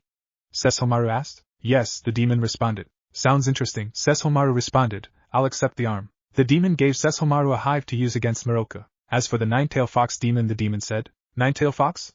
Sesshomaru asked. Oh yes, you don't know. It's that boy you learned to be Naruto. From what I gathered, in his world, like you, he's a son of the mighty demon that is one of 9 other demons known to have different number of tails, each having a different number of 1 to 9 tails, that call themselves as the tailed beast, and the 9 tails is the strongest, the demon responded. However, unlike you, he isn't aware of his full power, so it should be easy to take care of him. If you don't, I promise you that he'll be a problem for both of us later. What is your name? Sesshomaru asked. My apologies, my name is Naruto, the demon responded. Sesshomaru agreed but wasn't planning to deal with Naruto. At a lord's house, Miroku tricked the lord in letting him, Kagome, Shippo, Inuyasha, and Naruto in staying. Kagome and Shippo were glad to have a nice place to stay at. Miroku came in to join in the meal. Miroku, every time you find a great place to stay at right before we're about to camp out, you suddenly sense a dark cloud over a place, Naruto said. Yeah, Miroku responded. The only problem is that if there was a dark cloud, I would have been able to sense it from my ninja training, So how is it you can sense it but I can't? Naruto asked. Yeah, I've been curious about that as well, Inuyasha responded. Well, you see, falsehood is the leading path, Moroku responded. You mean you lied about it?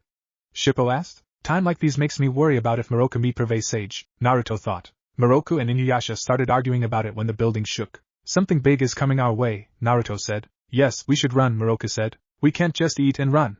Inuyasha responded. If the demon is truly big, we're no match for it, Moroku said. Yeah right, if it's so big, I'll just use my ultimate form, Naruto said. Kagome sensed the sacred jewel fragment. I sense a jewel fragment nearby, and it's approaching very quickly, Kagome responded. Oh, that's a change, we never had them brought the jewels to us before, Inuyasha responded. I suppose if there's a jewel involved I could make a little effort, Moroku said, running off. It's mine! Inuyasha shouted, going after Moroku. I better go just in case, Naruto said. Shippo, stay with Kagome. Got it, Shippo responded as Naruto chased after Inuyasha and Moroku. A mountain-sized demon came to the village. Inuyasha, Moroku, Naruto, Kagome, and Shippo arrived to see the demon. They see Sesshomaru riding on the demon's shoulder. That's Sesshomaru, Inuyasha said. What is he doing here? Naruto asked. Sesshomaru jumped off the demon's shoulder and landed on the ground. When Sesshomaru landed, he sent poisonous gas everywhere. Kagome, Moroku, Shippo, Inuyasha, and Naruto ran out of the way. As usual, you're slow and take action, little brother, Sesshomaru said. Sesshomaru, what honor do we owe this visit? Inuyasha asked. I'm here for the Tetseiga, Sesshomaru responded. You still haven't given up on it, huh? Inuyasha asked, grabbing the Tetseiga's handle. They know each other? Moroku asked Kagome. He's Inuyasha's brother, Kagome replied. Brother? But he's not half demon like Inuyasha. He's a full demon, like Naruto, Kagome responded as she thought, so he's still after the Tetseiga. Last time he couldn't make the sword work. In fact, he couldn't even lift it. Why would now be any different? Draw out your sword, unless you want to surrender, Sesshomaru told Inuyasha. No chance. Inuyasha responded. Naruto came out and drew out his sword. It'd been a long time, Sesshomaru, Naruto said. Well, if it isn't the pathetic excuse of a demon. I see you still use that pathetic human sword, Sesshomaru said. Whatever weapon I use is none of your business, Naruto said. Get back, Naruto, Inuyasha warned as he drawn out the Tetseiga. I can handle this guy alone. Inuyasha came at Sesshomaru, swinging the Tetseiga around. However, Sesshomaru dodged each attack with ease. Such a petty. I see you still haven't unleashed the power of the Tetseiga, Sesshomaru said. Oh yeah? Let's see about that, Inuyasha said as he kept going for an attack. This time Sesshomaru stopped Inuyasha by grabbing him by the arm. Sesshomaru released poison from his hand into Inuyasha's arm. Get away from him! Naruto yelled as he teleported above Sesshomaru and Inuyasha to swipe his sword at Sesshomaru. Sesshomaru was forced to let go and dodge Naruto's attack. Just as Sesshomaru dodged, two Naruto shadow clones appeared behind Sesshomaru. Sesshomaru quickly disposed of them with an energy whip. Inuyasha moved for another attack. Sesshomaru released some more energy whips at Inuyasha, forcing him to block. However, Sesshomaru hit the Tetseiga with so much force that the Tetseiga was sent flying from Inuyasha's hand and dug into the ground. No! Inuyasha responded as Sesshomaru appeared next to the found sword. Nice try, but there's no way you can touch it, Naruto reminded them. However, Sesshomaru reached out with his human arm and grabbed the Tetseiga. That's Naruto responded. Impossible, Inuyasha responded. But he shouldn't be able to touch the sword, Kagome responded. Sesshomaru pulled the Tetseiga out of the ground as it transformed into its true form. With one swipe, Sesshomaru sent a slashing wave through the ground toward Naruto and Inuyasha. Inuyasha and Naruto dodged the attack as it left a trail on the ground. This doesn't make sense, Naruto thought. Not even I was able to pick up that sword, and I was raised by humans. Naruto looked at Inuyasha, who was apparently wondering how it was possible. I am the rightful owner of the Tetseiga. Stand back as I show you its true power, Sesshomaru told them. Jaken, yes my lord. I shall summon all the demons, Jaken said. Jaken commanded the demon to destroy the mountain. When it did, 100 demons came out of the mountain. From this, learn from the master, Inuyasha, Sesshomaru told his brother. From this I'll slaughter 100 demons. With one swift slice with the Tetseiga, Sesshomaru summoned many slashing waves that went up the mountain and destroyed every single demon that escaped from the mountain. The wave was so strong, it left a scorching deep scar where the mountain was. Everyone was shocked by the power. Now do you see? This sword, forged from our father's fang, is supreme. Unfortunately, it is incapable of choosing its owner, Sesshomaru said. There's no way I can fight that power. I don't even think my chakra bomb could, Naruto thought. Both of your bloods shall stain this sword, Sesshomaru said. A fitting end, is it not? Both? Are you planning to kill me too? Naruto asked. Why? Because, even if you're nothing now, if you tap into your power, you could become a problem, Sesshomaru explained. I'm afraid I can listen to this no longer, Moroku said, stepping up. I must put an end to this sibling rivalry, and whatever you have against Naruto. Hey! Butt out! Inuyasha yelled. That monk, Sesshomaru thought. Kagome and Shippo walked up to the fight as Inuyasha and Moroku argue about Moroku helping. Moroku, you don't get it. This guy isn't your average demon, Naruto said. He was able to withstand my strongest jutsu. The giant ogre demon walked forward. My lord! Let me finish this guy off. Jaken yelled, no need for you to waste your energy on a feeble opponent. As you wish, Sesshomaru said. Jaken ordered the demon to attack. Get back! Moroku ordered. No, Moroku. Let me handle this one. Naruto said. What? Moroku asked. Naruto tossed out a scroll, grabbed it, placed it in his mouth and made the hand signs. Fox Demon Summoning Transformation. Naruto yelled. Naruto transformed into his ultimate true form. Naruto jumped and tackled the ogre into the ground. Alright, Naruto. Kagome yelled. I didn't know Naruto had this much power in him, Moroku said. Makes me glad he's on our side. Hey! What the heck, Naruto? Inuyasha yelled. I can fight this ogre. You deal with getting your sword back from your brother. Naruto yelled. He has a point, Kagome thought. This is the end of you, Sesshomaru said. Sesshomaru sent another slash at them. Naruto sensed it, and instinctively jumped out of the way. The ogre wasn't so lucky as it was destroyed. You should have died with honor, Sesshomaru said. Like I'll die by your hands, Naruto growled. Inuyasha used the time to move into an attack. Sesshomaru dodged and blocked Inuyasha's attack with ease. I had enough, Sesshomaru said as he came down to a swipe at Inuyasha with the Tetseiga. Inuyasha took out his sheath and used it to block Sesshomaru. Naruto saw something moving at the corner of his eye. That imp, Naruto thought and yelled, Moroku! Stop that imp! He might know how Sesshomaru is able to use the Tetseiga. Right. Moroku yelled. Sesshomaru managed to swipe away the sheath from Inuyasha's hand. One more strike and it should be over, Sesshomaru said, raising the Tetseiga. Oh no you don't! Naruto yelled, raising his hand. Out of nowhere an arrow hit the Tetseiga and forced it back into its rusted sword form. Sesshomaru! Someone yelled. Everyone turned to see it was Kagome. Drop the sword, or the next arrow is going through your heart, Kagome warned as she prepared to fire another arrow. I'll shoot your left arm off. What is she talking about? Naruto thought. He then noticed an odd scent coming from Sesshomaru, mainly his left arm. Why do I smell decaying human flesh coming from Sesshomaru's left arm? Naruto thought. Unless, say goodbye to your arm. Kagome yelled as she fired the arrow. Sesshomaru dodged the arrow and jumped at her. Leave her out of this. Inuyasha yelled, jumping after Sesshomaru to attack. Sesshomaru dodged Inuyasha again. Naruto swiped his hand at Sesshomaru into the ground. Did I get him? Naruto asked himself. Most amusing that you two care about her safety, Sesshomaru said. Let me at him. Kagome said. There's a shard of the sacred jewel embedded into his left arm. Forget it, Kagome. Sesshomaru never been the opponent that was easy to strike down, Inuyasha said. Kagome. Go help Moroku stop that imp. Naruto said. That imp might know where Sesshomaru got that shard and arm. On it. Kagome responded as she ran off. I'll help out too. Shippo responded. Meanwhile, Moroku managed to grab Jaken. Now tell me. Where did you get that arm? Moroku demanded. Like I'm going to tell you. Jaken said as he summoned flames from his staff. Moroku dodged the attack. It was the flames as well as other things that was the reason Jaken was giving Moroku trouble, as bee-like demons flew around the area. Moroku dodged it and shook Jaken. Confess, you demon! Moroku yelled. Okay. We got it from a demon called Naruto, Jaken said. Naruto? Moroku responded. There's nothing you can do now. It won't be long until Sesshomaru kills all of you. Jaken asked. Moroku beat up Jaken for saying that. Moroku, are you okay? Kagome asked. Kagome, are you swelling with worry about my safety?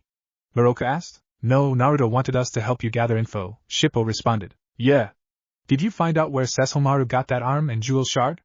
Kagome asked. Jewel shard? Moroku asked. Naruto and Inuyasha faced Sesshomaru. Now it makes sense.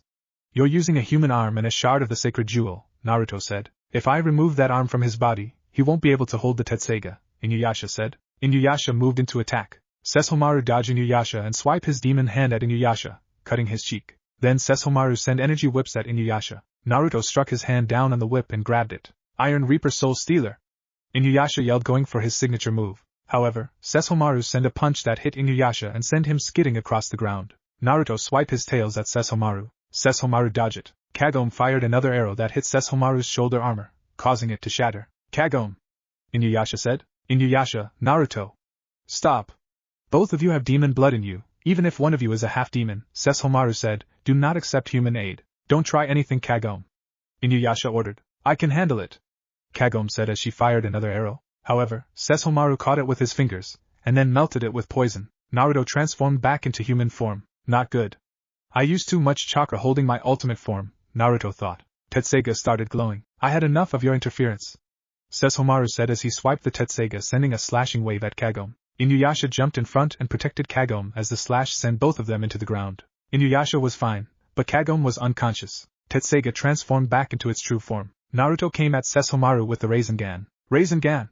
Naruto yelled. Sesshomaru blocked it with the Tetseiga. No way, I'm giving up, Naruto thought. Red chakra surged through Naruto, allowing him to push back Sesshomaru. Not bad, Sesshomaru said as he grabbed Naruto's arm, but not good enough. Sesshomaru threw Naruto out of there. We got to do something, Naruto said. There is something, Miroku said, walking up to them. I'll use my wind tunnel. Miroku, Naruto said. Sesshomaru came here on Naruku's request. That's why he wants to kill you, Miroku said. Then it's best you don't use the wind tunnel, Naruto said. What? Miroku asked. Think about it. Naruto was the one who cursed your family with it, so he knows every way to counterattack, Naruto said. He must have prepared Sesshomaru just in case you used your wind tunnel. Naruto, Miroku, take Kagome and Shippo and get as far away as you can, Inuyasha responded. You'll never escape me. I'll destroy you with a single stroke, Sesshomaru said. Inuyasha moved in just as Sesshomaru swiped the Tetseiga. Inuyasha took the attack as he moved in and hit Sesshomaru by the left arm. Get out of here! Inuyasha yelled. Inuyasha! Naruto responded. How touching, Sesshomaru said, sacrificing yourself to save your friends. Sesshomaru used his demon arm to strike through Inuyasha's chest. Miroku, go! Naruto said. What? Miroku asked. Red chakra started surrounding Naruto as he started partially transforming. Go take Kagome out of here, Naruto said. Okay, Miroku agreed. Inuyasha used the time to remove the left hand from Sesshomaru and took back the Tetseiga. However, he was unable to hold it up due to his injuries. Fox Demon Transformation! Naruto yelled. Sesshomaru turned to Naruto. Naruto had transformed into his true form and started forming the chakra bomb. That move, Sesshomaru thought. Naruto swallowed the chakra bomb, and then fired a powerful blast, 3 times stronger than before. There was a huge explosion. Sesshomaru jumped out of the smoke, holding Jaken and his staff. Sesshomaru looked like he was tattered and slightly beaten from the blast. I'll let you live for now, Sesshomaru said as he flew off on some kind of dust cloud. Naruto transformed back to normal and took a deep breath of relief. That power returned again. It's like whenever I'm in danger, or my friends are in trouble, my power seemed to be awakened, Naruto thought. Maybe if I find a way to call on it, I can be more useful. And maybe use it to find a way back home. Maybe once there, I can gather some help against Naruto. Meanwhile, the deadly insects followed Sesshomaru until his left arm with the jewel shard rotted to where it could kill Sesshomaru if he hadn't removed the arm along with the shard. The insects took the shard and flew off. Now Sesshomaru was after Naruto. Chapter 13. Kagome goes back to her time. Kagome goes back to her time. Naruto managed to find Hachi, the raccoon dog demon. Hachi agreed to fly them back to the village Kid was at. Kagome regained conscious, but Inuyasha was terribly wounded. How is he doing? Kagome asked Naruto. He's alive, but his injuries are bad, even for a half-demon, Naruto said. If only I could go back to my world. I can get Lady Tsunade and bring her back here to treat his injuries. Is Lady Tsunade a demon? Shippo asked. No.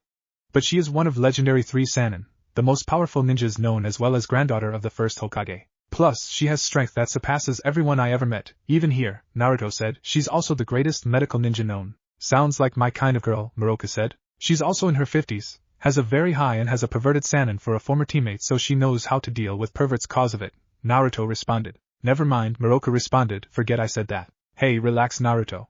I'm sure we can get you back to your world, Kagome said. I know, but I don't want to just find a way back home to see everyone again, Naruto said. Once there, I might find a way to help us find a way to stop Naruto. There's no way I'm going to let that creep get away after what he done here. You think you can find a way there? Kagome asked. I don't know, Naruto responded. Hachi finally landed them at the village before transforming back to normal. Miroku paid Hachi with leaves. Kagome, come with me, Inuyasha said, getting up. Inuyasha, you shouldn't be getting up, Kagome yelled. However, Inuyasha was too persistent to leave with Kagome. Miroku tried to follow and got yelled at. Kagome stopped when she some herbs. Inuyasha led Kagome to the well where he sat down. Kagome, I forgot to ask you if you're okay, Inuyasha said. I'm fine. All I got was a lump in the head, Kagome replied. It's my fault. I should have listened when you told me to get away. No. It was because of your arrow, I wasn't killed. I'm grateful, Inuyasha responded. You're acting totally weird now, Kagome said as she kneeled down to check Inuyasha's forehead. Do you have a fever? Naruto was hiding Miroku and Shippo with a transformation jutsu. What is Inuyasha doing? Shippo asked. Be quiet, Shippo, Naruto said. I have to say, this is pretty good camouflage, Miroku complimented. You already heard the story of how Naruto deceived me 50 years ago, Inuyasha said. He's the one pulling the strings behind Sesshomaru. Kagome was surprised to hear it, but her surprise wasn't over. I made my decision. Things are getting more dangerous by the day. Yeah, you're probably right, Kagome agreed. What does that mean? Are you scared? You're in serious danger. Inuyasha yelled. This time we were lucky, but who knows about next time? Well, I'm not afraid. Naruto is a terrible demon. We got to do what we can to destroy him. Kagome responded. Inuyasha grabbed Kagome's hand and pulled her close into a hug. What's going on? Kagome wondered and asked, Inuyasha, what are you doing? I was afraid, Inuyasha responded. Huh, I thought I was going to lose you. I was terrified. Miroku was covering Shippo's eyes. He's only hugging Kagome, Naruto responded as he thought, although it is odd for Inuyasha. Inuyasha suddenly threw Kagome into the ground. Kagome got up and looked at Inuyasha. Inuyasha took out the jewel shard he apparently took from Kagome during the hug. I'll hang on to the jewel. Kagome got up. What do you think you're doing? Kagome asked. Kagome, go back to your own era. Inuyasha yelled. Inuyasha pushed Kagome into the well, sending her back to her own time. What? Naruto responded. He cancelled out the transformation as Miroku and Shippo headed toward Inuyasha. Inuyasha, what have you done? Miroku asked. I send her back home.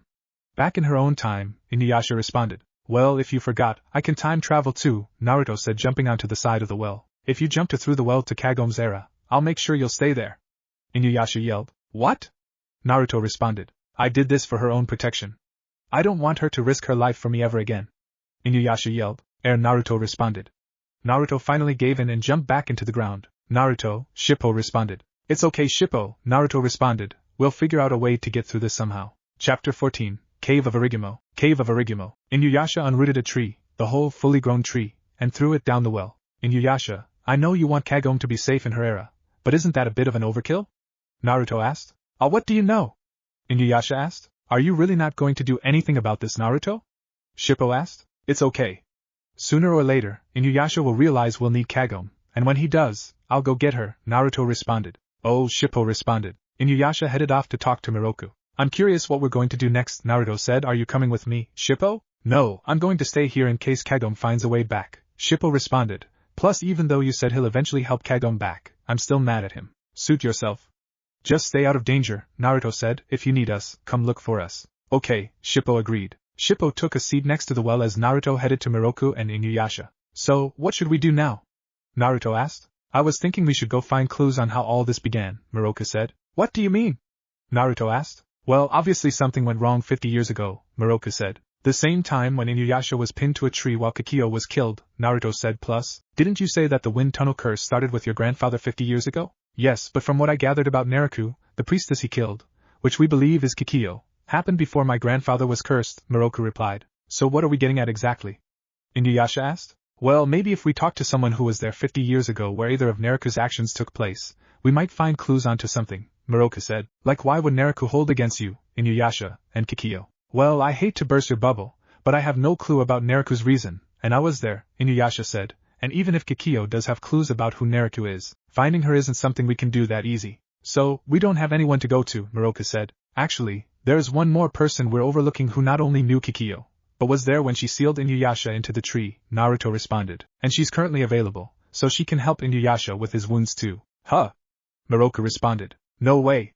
We're not going to her. Inuyasha responded. Kid is our best chance. Naruto responded. I don't care. No way she's going to treat my wounds. Inuyasha argued. Besides, I'm fine. Naruto pat Inuyasha on the back where he was injured lightly, not even enough to cause the wound to bleed again, and Inuyasha groaned in pain before collapsing. You were saying? Miroku responded. Shut up.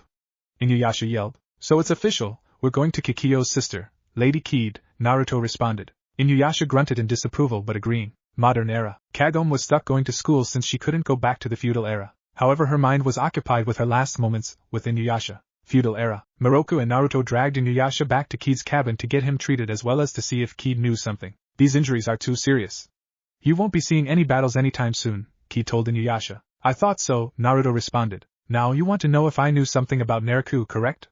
Kid asked. Well, anything that might indicate why he would pin Inuyasha and Kikyo against each other, Miroku responded. Well, there has been something on my mind since Kikyo was revived, Kid said. Kid explained how she found it odd that Naruto posed as Inuyasha only to have Inuyasha steal the jewel himself, and Kikyo to pin Inuyasha to the sacred tree with the arrow. She explained how that the sacred jewel remained pure in Kikyo's possession, but in the hands of an impure heart, with impure intentions, the jewel itself will become impure. Who would want to use the jewel for such things? Naruto asked. Well, at the time, there was only one person who would do just that, Kid replied. Should I take you to see the place where he resided? I think that would be a good idea, Naruto agreed. Kid took them through very tall grass. Kikyo came to this on her own decision, Kid told them. She harbored a criminal here?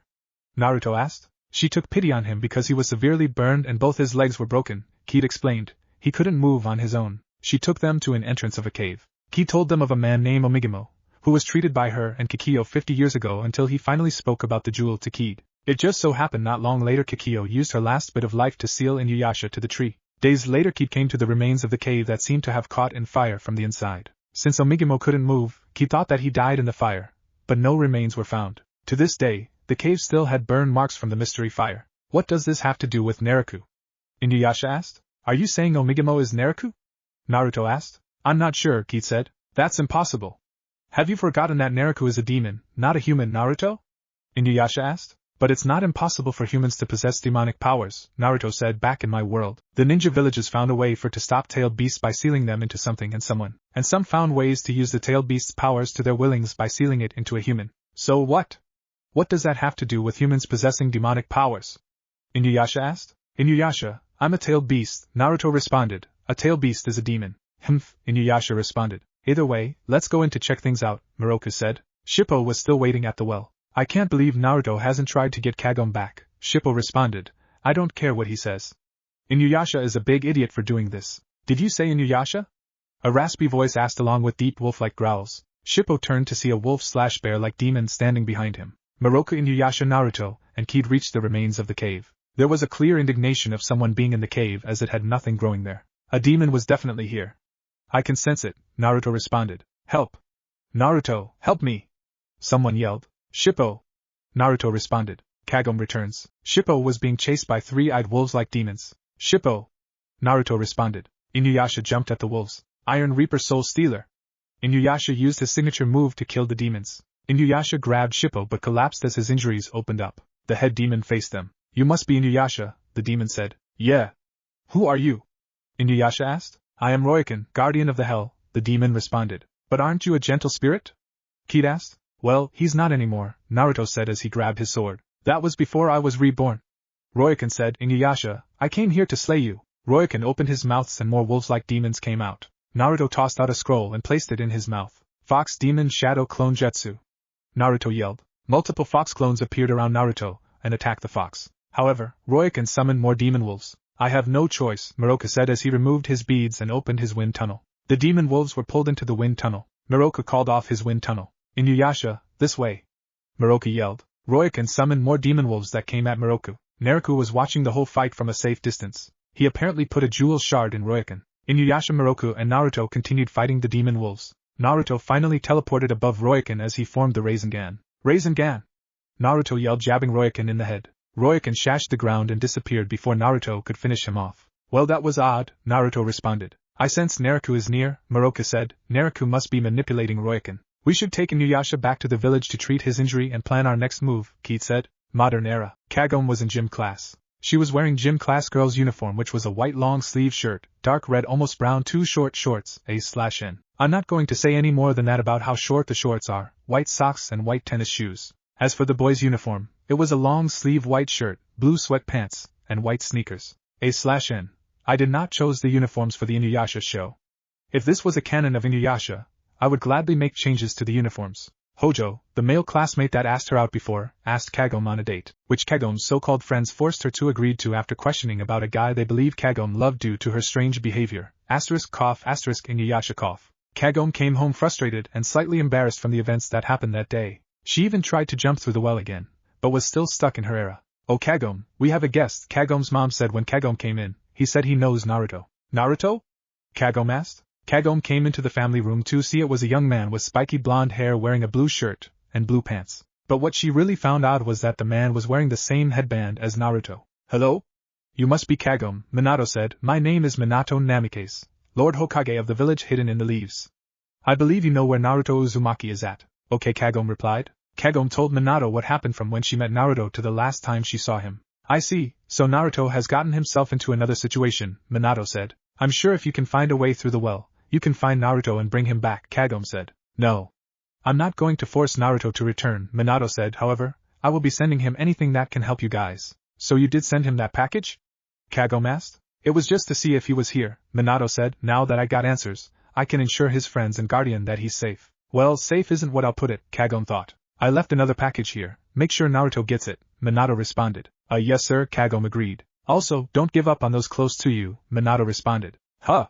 Kagome responded. Minato disappeared in a yellow flash, most likely going to a private place where he can return to the leaf, A/N, which I'll reveal later. Does he know about me being stuck here and why? Kagome thought. Feudal era. Inuyasha was tied up and sealed up in a cabin. However, Inuyasha's feet weren't tied up, and he wasn't gagged, so he was making a lot of ruckus. Shippo was in there, watching over Inuyasha, and wasn't helping. Naruto was stargazing on the top of the roof when he sneezed. That's odd, Naruto responded. Naruto looked up to the sky. It finally calmed down. When Miroku and Kid came in, then Naruto heard Miroku yelling about quieting down and resting while Inuyasha yelled, "How many times?" I don't even want to know, Naruto shook his head. Day came and Miroku and Kid were forming a protective barrier. Naruto decided to do some light training since there was nothing he can do. Finally Royakin appeared, but he was more wolf-like and more vicious looking, as if he went through a transformation. Royakin wasn't able to enter the barrier. A spear came right at Kid. Miroku blocked the spear, canceling out the barrier. There you are! Royakin yelled, jumping at the cabin. Naruto moved and summoned his tail, and used it to slam Royakin into the ground. You're not going to do anything while I'm here, Naruto said. I had enough of you, Royakin said, swiping his hand. Naruto dodged it and kicked Royakin. However, Royakin punched Naruto into the ground. Then he smashed the hut. This earned Royakin a slice from Inuyasha. Inuyasha was grateful to be free, but not grateful for his own protection. Inuyasha tried to attack again, but Royakin threw him into the ground. We need Kagome, Naruto thought. Naruto noticed the jewel shard Inuyasha had was on the ground. Unfortunately, Royakin noticed it too. Naruto teleported to the jewel shard, grabbed it, and teleported out of the way. Shippo, take this and throw it in the well, Naruto yelled, throwing the shard. Shippo grabbed it from his hiding spot and started running away. You won't escape, Royakin said as he spit out more demon wolves. Naruto took out 2 scrolls, placed one in his mouth, and while holding the other, he made the hand signs. Fox Demon Clone Transformation Jutsu, Naruto yelled. Naruto summoned many Fox Demon clones as well as transformed into his true form. Naruto and his clones attacked the demon wolves. Modern era. Kagome was still stuck in her own time, but it didn't stop her grandfather from coming up with excuses for Kagome's absence. Even though Kagome was currently available for her social life in the modern era, Kagome's friends kept calling and her grandfather kept answering and gave them all sorts of false excuses, mainly of diseases that a 14-year-old girl normally doesn't get. It was quite funny, really, especially considering Kagome was right there when her grandfather answered the phone. Kagome was planning to go on her date when she stopped at the temple with Naruto's package. I'll leave this here in case Naruto comes, Kagome said as she placed the package on the well. Feudal era. Shippo was being chased by demon wolves that got away from Naruto's clones. Shippo reached the well. It's show time, Shippo responded. Shippo took out leaves. Fox clones, Shippo yelled, throwing the leaves. The leaves transformed into Shippo clones. The wolves attacked the clones, causing them to disappear. However, while the wolves were distracted, Shippo slid down the uprooted tree into the well until he hit a branch and passed out, causing him to fall into the bottom. Fortunately, the jewel shard fell from Shippo's grasp and hit the ground. The jewel shard gave off a glow. Modern era. Kagome was about to leave when she senses the shard, but still headed on her date. Feudal era. Inuyasha, Miroku, and Naruto continued to fight. Inuyasha was struggling and they weren't winning. Naruto, however, was more focused on finding Shippo. Naruto's fox clones disappeared in a puff of smoke as Naruto tracked down Shippo. I need to find Shippo, Naruto thought. Modern era. Kagome's date was awkward considering Kagome was thinking about Inuyasha. It didn't help that her grandfather told Hojo his false tales too. In the end, she left Hojo to head back to the well. Once there, Kagome left Naruto's package and jumped down the well. Kagome started digging until she grabbed something that sent her through time. That thing was the Shirkan jewel shard. Feudal era. Kagome landed right next to Shippo. Kagome turned to Shippo and said, Shippo, it's you, Kagome. Shippo yelled, jumping onto Kagome. I thought I'd never see you again. I don't know how, but I made it back, Kagome said. They heard growling and looked up to see a demon wolf coming toward them. Naruto caught onto Kagome's scent at the well while trying to defeat some wolves. Naruto knew the wolves had climbed down the well, but the tree was blocking his way. Now what? Naruto asked himself. That was when Inuyasha came out of nowhere, grabbed the tree, pulled it out, and swung the wolves, that were still on it, into the air. Then Inuyasha jumped into the air, took the tree and threw it at Royakin Mouth, who had followed him there, and had a direct hit. Naruto couldn't help but sweat drop as he transformed back into human form. That was strange, Naruto said. Kagome and Shippo climbed out of the well as Inuyasha landed. Inuyasha, Kagome said. What are you doing here? I told you to stay away, Inuyasha responded. Kagome ran over to Inuyasha. Inuyasha. She embraced him in a hug that caught Inuyasha off guard. I thought you would have died from your injuries. Because you didn't come back for me this time. Naruto coughed, feeling a bit awkward. You should have listened, Inuyasha said. I told you to never return. I know, but I had to come back, Kagome said.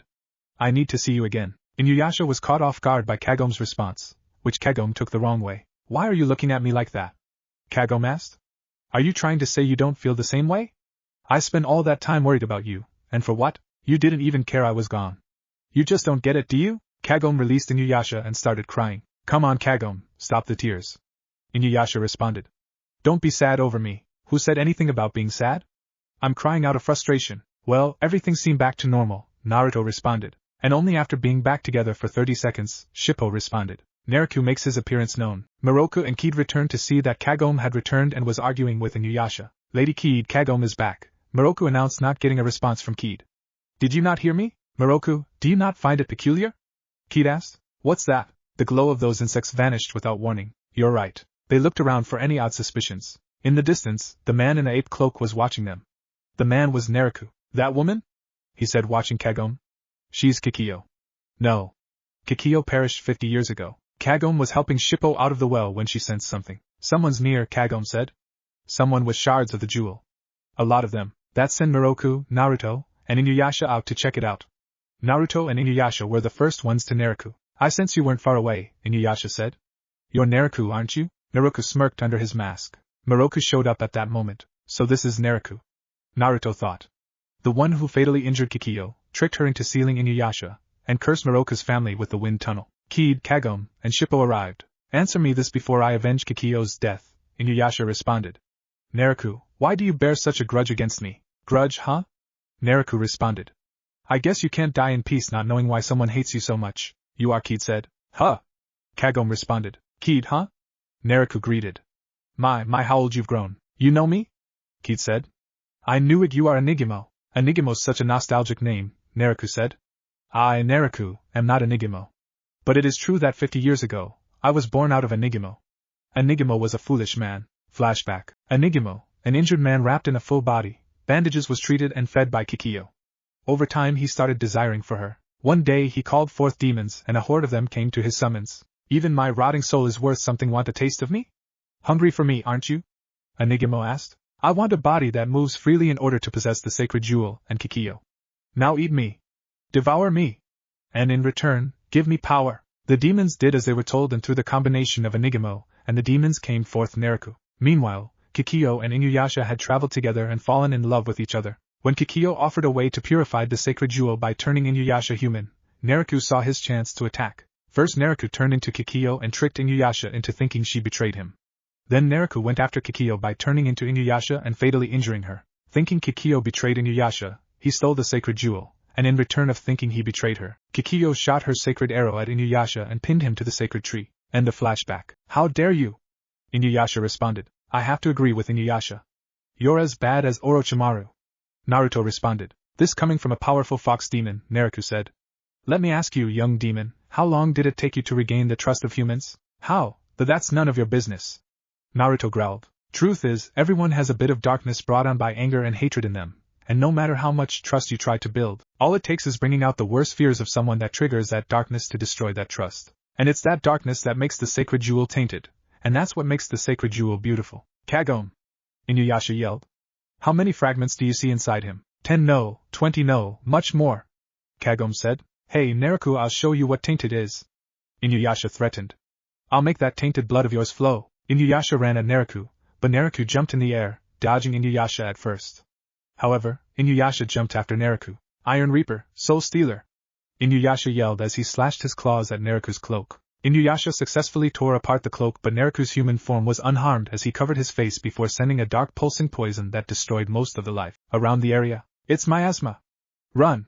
Miroku yelled. Everyone got out of the way, but Inuyasha dived into the poison where Naruto landed. So you've sunken into my miasma, Naruto said. Inuyasha struggled as he withdrew his Tetseiga that sent slashing waves of wind as it revealed its true form, catching Naruto off guard, as Inuyasha wasn't aware of Tetseiga being in the gem in his eye 50 years ago, thus Naruto never saw the sword back then. The sword. It cut through the miasma, Naruto responded. Naruto tried to flee, but Inuyasha struck with his sword and once again cut through Naruto's cloak, revealing a spider-like mark on Naruto's back. Miasma surrounded Naruto in a funnel, and when it cleared, Naruto was gone, leaving only a crater. He escaped, Inuyasha responded. That darn Naruto got away. Darn it. Stay and fight. Kikyo's wandering spirit. So we got a new way to identify Naruto, Naruto said after hearing about the spider on Naruto's back. That's not really anything to go by unless you catch the guy with back bear. Still, any new leads are better than none, Miroku said. This might be a good time to travel and see if we can find more on it. Sadly, Miroku led them to a huge mansion without giving them a reason. Moroku, will we be staying here tonight? Kagome asked. I bet my money on it, Naruto responded. He's probably gonna tell them that there's an ominous cloud over the mansion again. Inuyasha started. No, I have a legitimate reason this time, Moroku told them. They headed in and the lord of the mansion gave them an explanation. A demon that carries off the souls of dead girls? Inuyasha asked. I have to admit, this is a first for me, Naruto said. It's sad enough that my dear princess passed away. To have her soul stolen on top of this, rest assured. We will protect her soul without fail, Moroku promised. Huh? Kagome and Shippo responded. After the explanation, female servants brought them a banquet of food. Told ya. It's the same as usual. Inuyasha responded. Stop complaining. Demon or no demon, no harm passing on free food. Naruto said. And this fish smells delicious. Outside the village, Kikyo was watching the environment as children played around her, unaware that she was undead. Despite for the reason of her clinging on to what was left of her soul that Kagome didn't take back, and at first seemed out for vengeance when she was revived, Kikyo was friendly toward the children, as if her hatred that kept her in the world and the living wasn't there. Nearby an old master monk was watching the scene with his young apprentice. Master Saikai, said the young apprentice. That priestess is the demon? She looks absolutely human to me. You do not have enough training. Can't you sense it? Asked the master. The evil that permeates this area? However, despite the fact they were trying to hide in the forest, they couldn't hide completely from Kikyo. Master monk over there, Kikyo greeted. The children and Saikai were caught off guard as Saikai didn't expect Kikyo to see him, and the children with Kikyo didn't know he was there. You've been watching us for quite some time, Kikyo explained. Saikai and his apprentice came out of hiding as Saikai tried to cover up his concern about his thought of Kikyo being a demon earlier. Well, you noticed us? I'm overcome by your beauty. Such flattery, Kikyo responded. I must apply myself much more diligently. I am much embarrassed, Saikai said before tripping over himself purposely so he could drop a scroll with writing on it. The kids didn't recognize it, but Kikyo did. Will you pick it up? Saikai asked. This is an anti-evil sutra. If a demon touches this, its true self is immediately revealed. He said it casually, as if the scroll would do no harm, but Kikyo wasn't fooled as she knew his tension. But since Kikyo had nothing to worry about when it came to the scroll, as although she was among the undead, she's not a demon, she knew she had nothing to worry about. Kikyo picked it up with ease, surprising Saikai. I'm thankful for such a sutra, Kikyo said as she rolled up the scroll and handed it back. Here, your scroll. She touched the sutra, yet nothing happened, Saikai thought. But when he went to grab the scroll, spiritual energy shot from the scroll through his body like laser-like knives. Now let us go, shall we? Kikyo asked as she and the kids left with the healing herbs they gathered. Saikai dropped the scroll and it hit the ground, once again opening itself. Only this time the sutra seemed to have been erased from the scroll. What was that? Saikai asked himself. Something went through my body. Then he looked down, and saw that his scroll was empty. What is this? What's the matter, Master Saikai? Asked his apprentice as he walked up to the man. Look at the scroll. The apprentice looked down, and saw what his master meant. The sutra is gone. She completely erased it, Saikai said as he started to realize what Kikyo truly was. Priestess. Kikyo stopped. I don't know what holds you back here, but this world is not for you, Saikai said. Return to where you belong. What's he saying? Asked one of the children. Funny monk, said another. Kikyo started walk away, as the children followed. That woman, she's no ordinary demon, Saikai thought. She's much stronger and evil. Kikyo and the children passed the nearby village as the villagers watched, unaware what she really was. But Kikyo knew, the memory of her return to this world was still fresh in her mind. Kikyo? Said a little girl next to Kikyo. Seo. Kikyo, you won't go anywhere, will you? Seo asked. Kikyo smiled and kneeled down to Seo. Seo, you like me? Thank you. You are dear to me, too, like a little sister. Really? Yes. Seo headed home, but not before waving goodbye to Kikyo. I will live here in this village, Kikyo thought to herself. I can do that, however, is it not allowed? That night at the mansion, Naruto and his friends stood guard over the dead princess' body, waiting to find out what is the soul stealers they were asked to deal with. Inuyasha came in after exploring outside, and yet nothing has yet to change. Moroku had left earlier to flirt with another princess. Something I don't get, Naruto said. If the princess been dead for a while, shouldn't her soul had already passed on? How can a demon steal their soul so long after their death? My grandpa used to say some spirits like to linger in their old body longer than necessary, Kagome said. Oh, I guess that makes sense, Naruto responded. Where's Shippo? Inuyasha asked. Shippo wanted to help Moroku keep the live princess safe, so he left to follow Moroku, Naruto explained. To be honest, I trust Shippo more to keep the princess safe than Moroku. Fortunately, it turns out that they had nothing to worry about as the princess turned out to be younger and not as beautiful as he expected and lost interest. Sadly for Moroku, the princess wasn't about to be left alone scared for her life. Just then the deceased body of the older princess started levitating in thin air as the windows burst. After the windows burst, a demon that looked like a cross between a salamander, a fish, An insect came through and started circling the corpse. It has appeared, Inuyasha responded. A glowing spiritual orb came out of the princess' mouth, and the demon grabbed it with its insect-like legs. But before it could escape, Inuyasha destroyed it. The soul returned to the corpse, and it fell back onto the bed. Seriously? Naruto asked. What is the point of the soul returning to her body? Give it up already, Naruto, Inuyasha said. Guys. Something is going on outside, Kagome said. They looked outside to see more of those demons, each holding a soul of a deceased. Naruto tilted his head. That is a lot of souls. Those demons are carrying them. Inuyasha responded. What are they going to do with them? Kagome asked. I don't know, but we should get Miroku, Naruto said. I'm already here. Miroku ran up with him, although his robes looked like someone been trying to play tug-of-war with them while he was still wearing them. Let's go after them. Right now. What happened to you? Naruto asked. And where's Shippo? Right here. Shippo jumped onto the railing. Let's go. Miroku left just as the living princess arrived. Master Monk, please wait, she cried. Miroku having troubles again? Inuyasha asked. I suspect that this princess too is a demon, Shippo said. Then the princess hugged Shippo. Little fox is a meanie. Alright, let go of Shippo. Naruto tried to pry the princess off his surrogate little brother. As they dealt with the living and very clingy princess, the demons disappeared in the night with the souls they gathered, as did any sign of Miroku for that matter. Back in the village Kikyo was staying at, everything seemed calm. Almost everyone was asleep, except for the little girl Sayo. Kikyo seems a bit depressed. Sayo thought. It must be that monk's fault. Just the thought of what the monk said kept Sayo awake. I can't sleep, she admitted. She looked outside and saw Kikyo passing by. Out of worry and curiosity, Sayo followed her. Kikyo stopped at a lake and waited. Because of those words this afternoon, Sayo said to herself. Maybe she's going someplace far away. Kikyo removed the white ribbon that kept her hair tied back in a long ponytail. Then out of the darkness of the night, the demons who'd been collecting souls of the dead arrived. Kikyo stretched her hand out as the demons circled around her. Kikyo grabbed one of the souls and held it in her hands. Souls of tragic women, come to me. The souls surrounded Kikyo as did the demons. Nearby, Saikai was also watching. You cannot cross to the netherworld, priestess? You are one who has died, Saikai said. Please overlook my presence, Kikyo requested. I want to live quietly in this village. If you want to live quietly, why do you gather the souls of the dead? Well, it seems that you cannot sustain that body without those souls. Saikai held out a sphere that had an engraving of a dragon wrapped around it as it started glowing. What are you going to do? Kikyo asked. I will return you to where you belong, Saikai responded. I do this for your sake. Energy fired out of the sphere like lightning and wrapped around Kikyo before taking form of a dragon. You cannot escape my demon-binding spell, Saikai said. I will extinguish your light. Save your soul. Save? You. Save my soul? Kikyo asked. Using her own spiritual energy, Kikyo destroyed the dragon. One of the dragon's claws flew toward the monk and struck him through the neck. The enchantment ended as the monk dropped dead and the sphere shattered. The apprentice who was watching the whole scene ran in fear. If you hadn't interfered, you wouldn't have died, Kikyo said. However, Saikai wasn't as dead as she thought as he grabbed her leg. Just what are you trying to do? Saikai asked. The living are carving new moment in their lives. But time has stopped for the dead, like you. It can never mix. How sad. Saikai lost conscious and died. Sad, you say? Me? Kikyo thought before sensing that she was still not alone. Who's there? She looked to see that Sayo had fallen backwards and revealed herself, terrified by what she had just witnessed. Sayo, Kikyo said with concern. Were you watching? Sayo didn't reply as Kikyo walked over to her. Kikyo tried to touch Sayo, but the young girl flinched in fear. I'm sorry. I frightened you. Hurt. Kikyo got up and walked away from Sayo. Sayo noticed this and got up.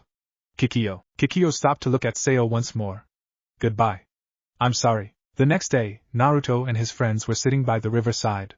They were trying to decide what to do since the demons that stolen the souls disappeared. Even Miroku, who had a fresh start chasing after them, lost sight of the demons, although they speculate the real reason Miroku didn't want to return to the mansion was due to the princess. What's the point of that anyways?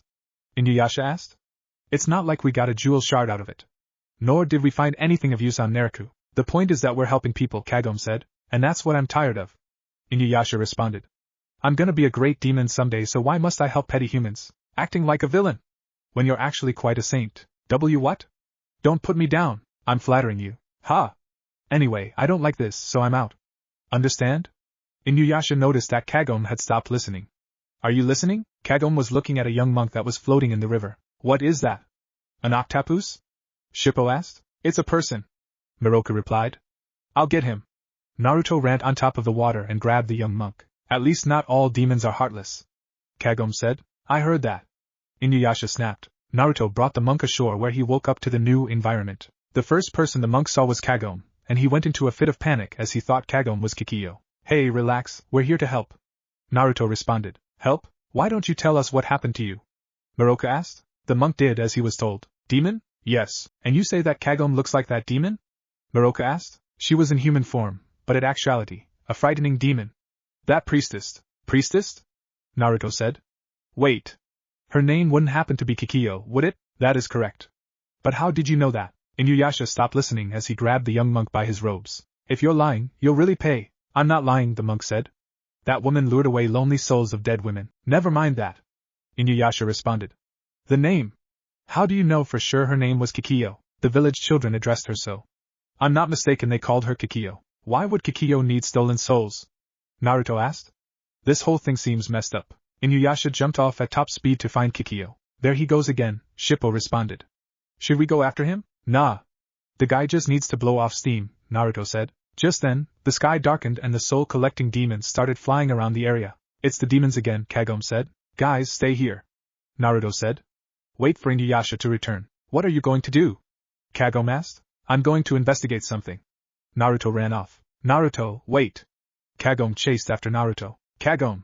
Naruto and Kagome kept running until Naruto hit a spiritual barrier that sent him flying backwards. Kagome was able to pass through though. Oh. What the heck?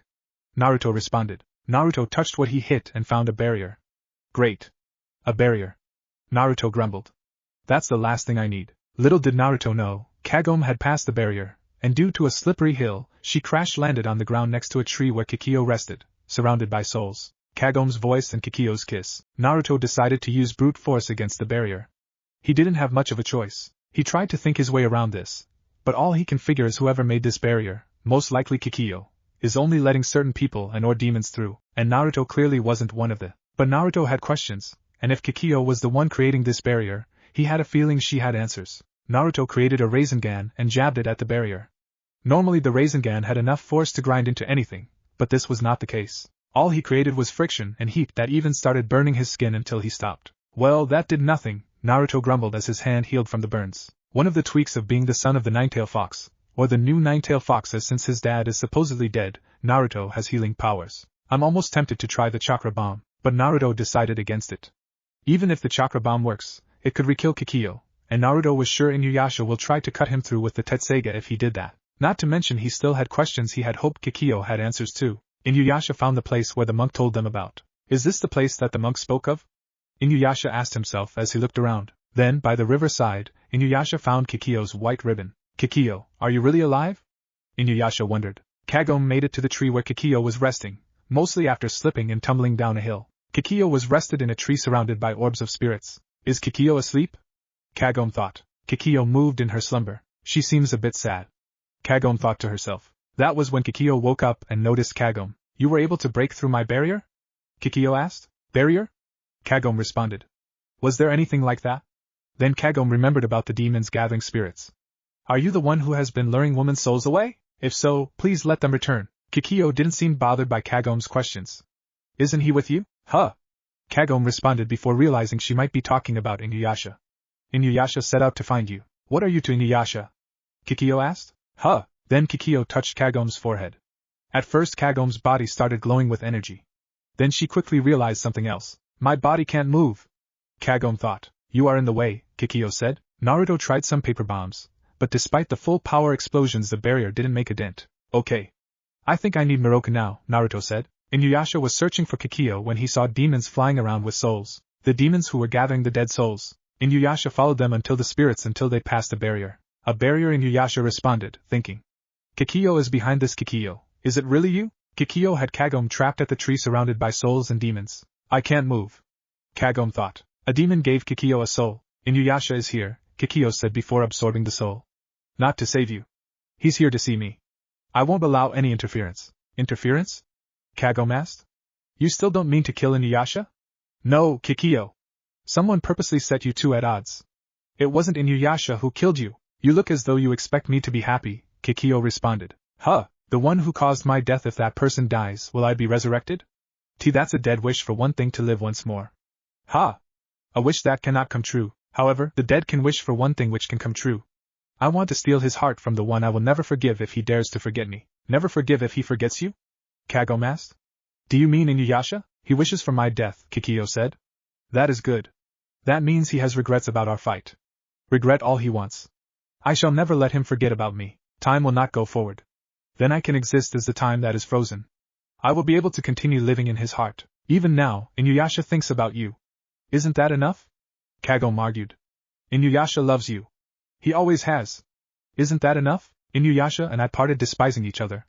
The love you speak of is but a shallow emotion which only served to deepen the hatred. Nothing is stronger in strengthening resolve than bitterness. If you must love, then love my consuming hatred. As for me, I will love his heart which is about to fall into deep despair. No! Your hatred is pointless. It makes no sense, Kagome said before gasping. The reason was standing nearby was Inuyasha. Miroku and Shippo came with Naruto to the barrier. You're right. Someone is making sure no one they don't want enter, Miroku said. Hey Naruto, where's Kagome? Shippo asked. I don't know, Naruto replied. I was actually going to ask one of you that same question? Kagome left with you, Miroku said. I didn't see her, Naruto said. Then again the first time I rammed into the barrier. I was knocked down so who knows. Can you teleport in there? Shippo asked. It's not that simple, Naruto said. You haven't tried it yet? Miroku asked. Inuyasha arrived at the site. Inuyasha, you got to talk to Kikyo, Kagome said. Tell her how Naruto deceived you both. Inuyasha walked past Kagome toward Kikyo. Inuyasha? Kagome responded. Kikyo! Inuyasha greeted. Inuyasha can't see me. Kagome thought. So it is you who's been gathering the souls of dead women. This body, molded from earth and bones, needs to be nourished with human souls, else I cannot move, Kikyo explained. Inuyasha, you must despise me. Driven by my hatred towards you, I have gathered the souls of the dead to remain in this world. How stupid! Inuyasha responded. You may hate me, but never a day went by without my thinking about you. There was a brief moment of silence. I thought so. Inuyasha has never forgotten Kikyo, Kagome thought. Of course. But I feel a bit sad. Inuyasha's been taken from me.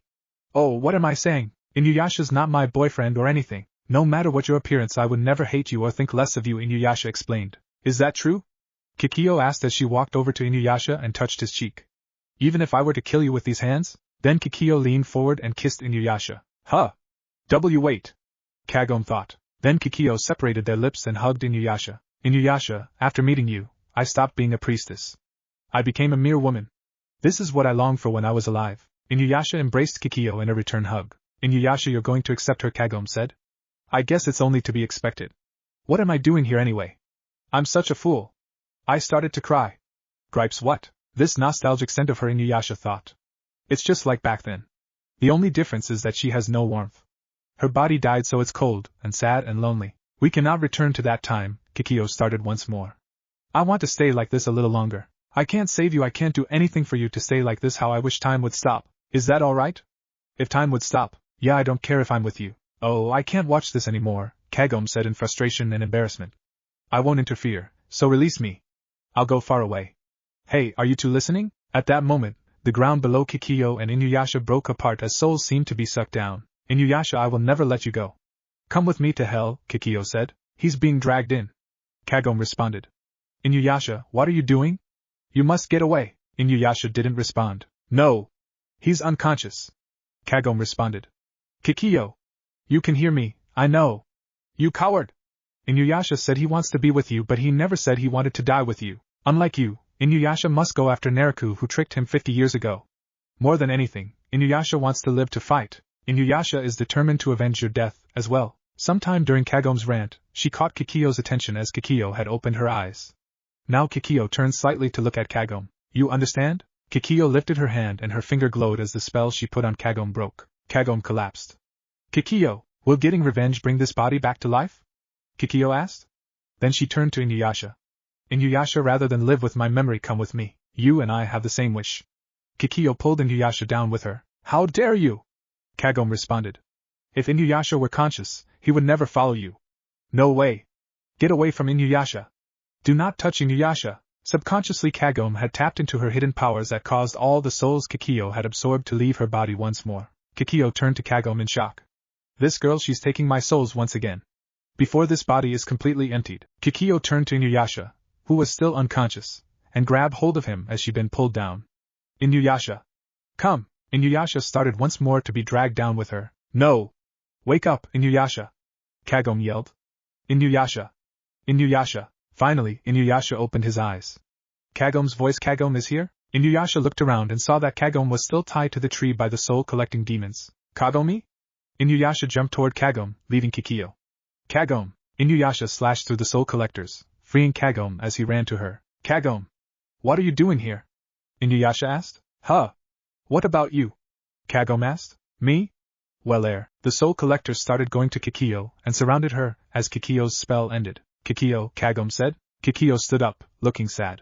Is that girl more dear to you? Inuyasha and Kagome looked at each other only to look away blushing. Then the soul collectors helped Kikyo into the air as she floated away. Wait, Kikyo! Inuyasha responded. Inuyasha, do not forget. My feelings when my lips were against yours was real. Kikyo disappeared into the night. Kikyo, Inuyasha responded. Kagome got up and started walking away. Hey! Inuyasha responded. Kagome kept walking as Inuyasha tried to follow. Don't come! Kagome told him. What are you so mad about? Inuyasha asked. Inuyasha, do you think you can find the sacred jewel shards alone? I don't think I can help you anymore. What are you saying? You're the only one who can see the jewel shards. Of course you have to help. That's all, right? That's all you need me for. Inuyasha didn't respond. What a thing to say. Sorry. Forget I said that. Maybe it's because I'm alone in this strange world. I mean, sure, Naruto is new to this world too, but he fits in more than me. I'm feeling lonely. I'm here. You have me, don't you? Kagome turned to Inuyasha. Inuyasha, I get it. You couldn't see me, could you? Huh, I'm sorry, but I did see it all. Now Inuyasha was caught in an awkward position. See it all? From the start to finish. So, please leave me alone for a while. Kagome started leaving, but of course Inuyasha followed. Hey. What's this about start to finish? Kagome. What did I do? Hey. Kagome. Tell me. Sit. Inuyasha's necklace pulled him into the ground so hard it left a crater. Start to finish means everything. Kagome yelled. I saw everything. From a front row seat. I'm leaving. And with that Kagome stormed off. The barrier disappeared when Kagome left, and Naruto, Shippo and Miroku found Inuyasha still sulking in the ground. Oh wow, Kagome must be angry if Inuyasha is in a hole this big, Naruto said. I wonder what happened? Miroku asked. Who knows? Back at the village Kid stays at, Kid was resting peacefully in her home. When Kikyo came to visit, Kid woke up to see her sister coming in. Sister Kikyo, what's the matter, Kid? Are you afraid of your own sister? Kikyo asked. And no, since the day you fell from the cliff, I thought. Yes, I am a dead woman. But I guess I still long for this world. Do you still seek Inuyasha's life? I just met Inuyasha moments ago. And I barely missed killing him. Kikyo explained as she sat down next to her sister. Tell me, Kid. Tell me everything you know about this Naruto. Kid agreed to tell her sister everything she have learned of Naruto. I see that wild robber. Kikyo said. Yes. He used to say that the sacred jewel grows in beauty when it is tainted. He caused hatred between myself and Inuyasha, Kikyo thought, then stole the jewel that had been sullied. My sister Inuyasha was seriously wounded by Naruto again, Kid said. So, however, Kikyo started leaving. I just thought I should know the circumstances of my death, Kikyo explained. By the way, Inuyasha has changed. His face had a softness. Back then, he trusted no one, his eyes were cold. Kagome is a strange child. She has been able to slowly heal Inuyasha's heart, Kid said. But she didn't do it alone. She had the help of a fox demon named Naruto, who came from another world and was raised by humans, and thus grew to trust them. Inuyasha doesn't admit it, but I think he looks down on Naruto like sibling he can look to if needed help. Naruto, huh? Kikyo asked.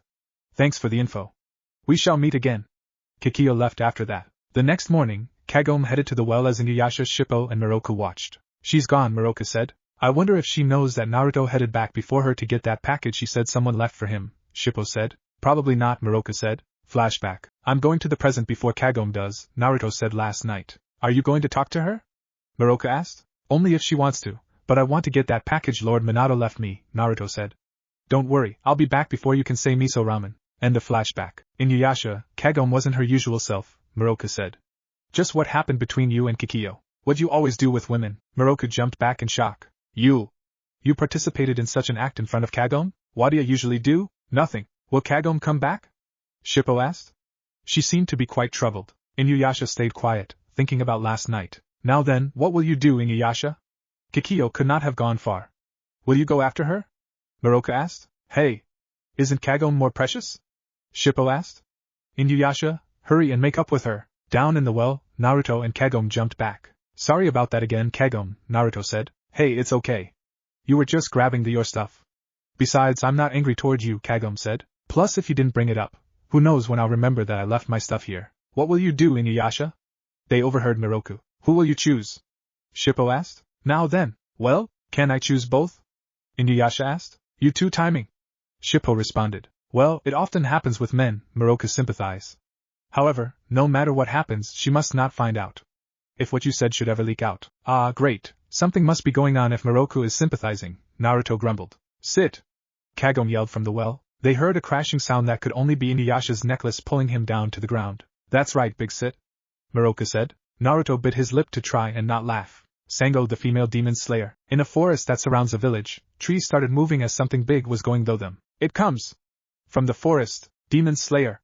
Please! A 16-year-old girl about average height with brown eyes with pink eyeshadows and long dark brown hair done in a high ponytail came out. She wore a black thin tight jumpsuit with a kanji written on her left shoulder, pink armor plates, a residential sash around her waist and a mask to filter any poison. She had a sword known as a wakizashi strapped to her side, and carries a huge boomerang that was taller than her known as the hirekatsu. She stopped right at the edge of the village as a gigantic centipede demon burst out of the forest and came at her. The slayer didn't hesitate as she took her hirekatsu and swung it so it spun in the air and cut the centipede in half. Then the hirekatsu turned back around and cut the upper half in half once more before the slayer caught her weapon with expertise. The demon fell to the ground in pieces, and among it was a sacred jewel shard. The slayer caught the shard and looked at it. A shard of the Shirkan jewel, she thought to herself. I thought so. Slayer, what's that? Asked one of the villagers. The cause of the centipede going berserk. The slayer went into one of the huts the villagers offered to her to change into a woman's kimono with a long skirt, a traditional arm and leg guards and straw sandals. She also removed her mask since she was in no danger of breathing in poison and redone her hair in a loose ponytail. She used the strap of her hirekatsu to strap it around her shoulder and body so she could carry it with both hands available. When she came out she greeted the villagers with a friendly smile. Please call me if you need me. What about your fee? Asked a villager. That's okay, I'll take this instead. The slayer took out the jewel shard. Besides, the sacred jewel originally came from my province. Somewhere else, Naruto, Shippo, Inuyasha, Kagome, and Miroku were camping out. After much begging from Shippo, and convincing from Naruto, Kagome finally agreed to return to feudal Japan, despite Inuyasha not so secret of wanting to choose her and Kikiyo. So many stars, Shippo agreed. Sometimes I wonder if there's more stars in the sky or shards of the Shirkan jewel. Trust me, Shippo, there's more stars than you think, Naruto responded. Yeah, but our search is far from ended, Shippo responded. Not really, Inuyasha argued. Why? That Naruto has the same goal and is gathering the fragments. Simply put, he's saving us work, Inuyasha responded. Make him gather lots and lots, then take them all from him. Ha! How's that for a strategy? Inuyasha, the more sacred jewel shards he gathers the stronger Naruto becomes. Then it'll be too late. Shippo argued. Which means our best chance is to gather as many of the jewel shards as we can before he does, Naruto said. Which means I really need to kick up on my training. What do you mean? Shippo asked. I mean, I've been using the same jutsus and tricks since I came to this world, Naruto said. At the rate things are going, I'll be as predictable as Inuyasha. Hey, so you don't intend to use the shards for your own power? Miroku asked. Of course not, Naruto said. I'd rather grow stronger the old-fashioned way than depend on a shard of the Shirkan jewel. At least Naruto has the right mind about it, Shippo said. Inuyasha, Miroku said. What will you do when you gather all the shards? Isn't it obvious? Inuyasha asked. I'm gonna become a full-fledged demon. Oh, is that all? Can't do a thing when you're weak. If there's a guy you don't care for, what's the sense if you lose to him? However, Inuyasha, when you become a true demon with the sacred jewel, will you be able to remain as you are? What do you mean? Have you ever seen anyone using the sacred jewel fragments to do good deeds? This is what I believe those who seek the sacred jewel lose their hearts in the process. That makes sense, Naruto said. I don't remember ever saying that I want to become a good demon, Inuyasha argued. But you do want to protect Kagome, Miroku argued. And that's why you want power. Behind a bush, Kagome woke up from her sleep and overheard them. But when you use the jewel's power to become a demon, you may just end up devouring Shippo, Naruto, and Kagome. Hey! I'm stronger than you think, Naruto argued. Stupid. All the demons I fought until now were bad from the start. That's all it is. But I'm different. The next day they found a lead to a shard that led to a village that was terrorized by a giant centipede. Sadly. What? A woman had a jewel fragment? Inuyasha responded. When was this? When? Answer me. Take it easy, Inuyasha, Naruto argued. Another demon. We must hire the slayer. A giant centipede, yelled the villager that was in Inuyasha's grip. I am not a centipede, Inuyasha said. After Inuyasha calmed down and some explanations, they finally got the answers they want. Demon slayers? Kagome asked. Someone actually makes a living slaying demons? Makes sense, Naruto said. I bet it's a high-paying job here. And this slayer gathers the sacred jewel shards? Miroku asked. She says that this sacred whatever originally appeared in her village. Yeah, did you know this, Inuyasha? Muroka asked. No, Inuyasha replied. When I first came across the sacred jewel, it was already in Kikyo's possession. I never even thought about how the jewel was made or where it came from. If you asked me, that makes a better reason to visit this village of demon slayers, Naruto said. If this village is the place where the jewel came from, there might be some clues about it that Naruto doesn't know about that we can use against him without, using the shards. That's actually a good point, Muroka said. It never hurts to study up on the sacred jewel of the Four Souls. In a village surrounded by wooden fence with watchtowers every few feet, demon slayers lived mostly in peace as they train, build armor and weapons, and have families to carry on their legacy. They opened the gates when the female demon slayer arrived. Hello Sango, welcome home, greeted a villager. Thank you, said the demon slayer, now known as Sango. Sango unloaded some demon remains she brought with her. What was your prey? A giant centipede, Sango replied. It's not much, but I brought back the legs and skin. You can use it for an armor. Just then a small cute two-tailed cat demon ran from one of the huts towards Sango. Hello Kirara. Have you been good? Sango greeted the cat demon as it snuggled at her. Welcome home, sister. An 11-year-old boy with dark brown hair tied in a high ponytail and brown eyes ran up to Sango. Hi Kahaku. Sango greeted. Father, I mean the chief wants to see you, Kahaku told Sango. Sango went to the main house to talk to her father. Like his children, he had dark brown hair done in a ponytail, although his hair was shorter than both Sango's and Kahaku's, so it wasn't very big. I see, so you found a sacred jewel shard. Good work, Sango. He placed the shard on a shrine to their ancestors in which they hoped to purify it. Father, will that be enough to suppress the evil within the jewel? Sango asked. Probably not. I didn't think so. About 50 years ago, it was supposedly turned over to a young priestess with unusual powers for purification. But even that priestess became embroiled in a fight over the jewel and died. Sango's father explained. All we can do is, until someone is found who has the power to purify the jewel, we must gather the fragments and keep watch over them. The power to purify the jewel? Sango thought. Then she thought of something during her travels. Father, I thought I let you know. I heard of a rumor going around of a demon that was raised by humans, Sango said. A demon raised by humans? Yes. There isn't much details, but from what I heard he's powerful, but no threat to humans, Sango said. You think it's possible? Well, there are variety types of spirits out there, some of which are known to be called demons, and yet have kindred spirits, her father said. Kirara is proof of that, after all. Right, Sango agreed. Outside, Sango moved her throwing arm in circles. Although she was trained demon slayer, she was still human, and can overexert herself. Rest a bit, Sango. We'll be needing you very shortly. Her father said. Okay, Kahaku, make ready too. Huh? Me? Kahaku asked. You are already 11.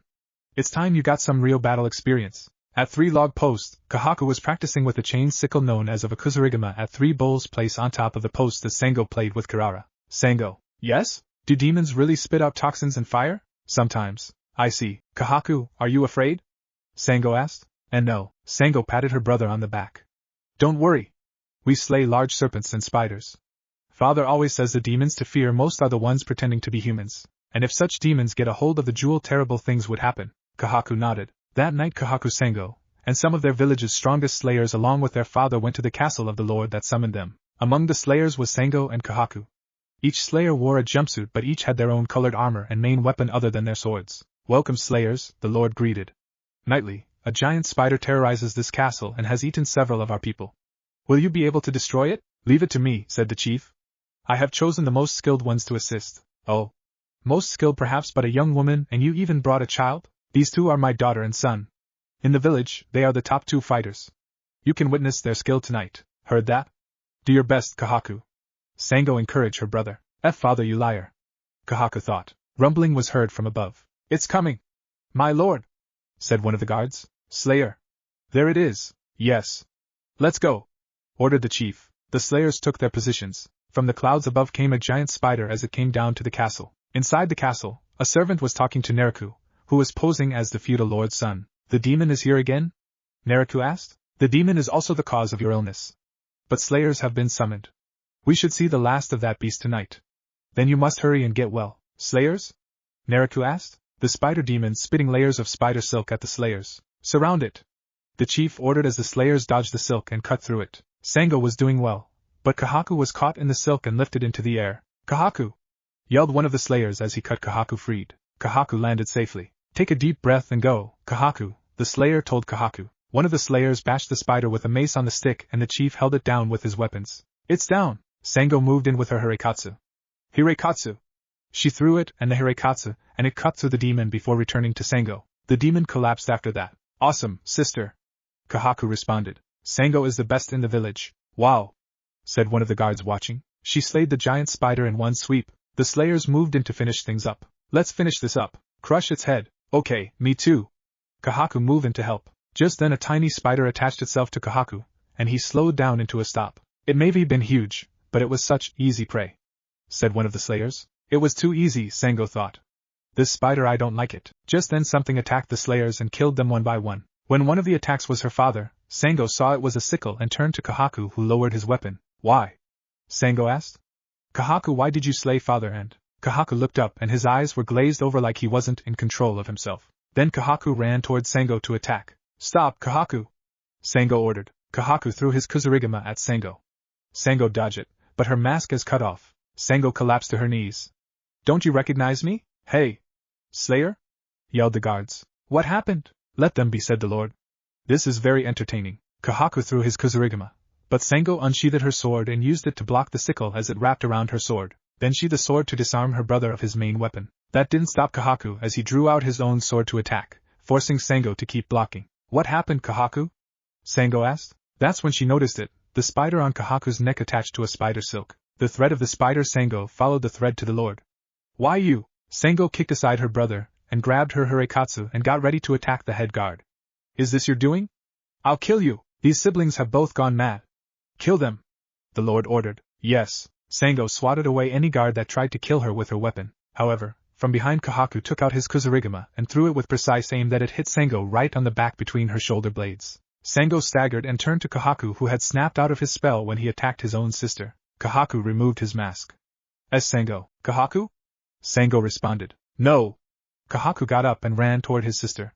Sango. That's when the guards fired their arrows and hit Kahaku, fatally injured him. Kahaku! Sango cried. Cast your arrows at these crays too, the Lord ordered. Sango managed to crawl to her brother's dying body. Kahaku! Sango! I'm scared. Kahaku cried. It's all right. I'm with. Just then the guards fired their arrows and hit Sango, causing her to collapse. The siblings have made up. So nice, the Lord said before Naruto came from behind and struck him with his own sword. Young Lord, what have you done? Asked the guard. He is not father, Naruto said.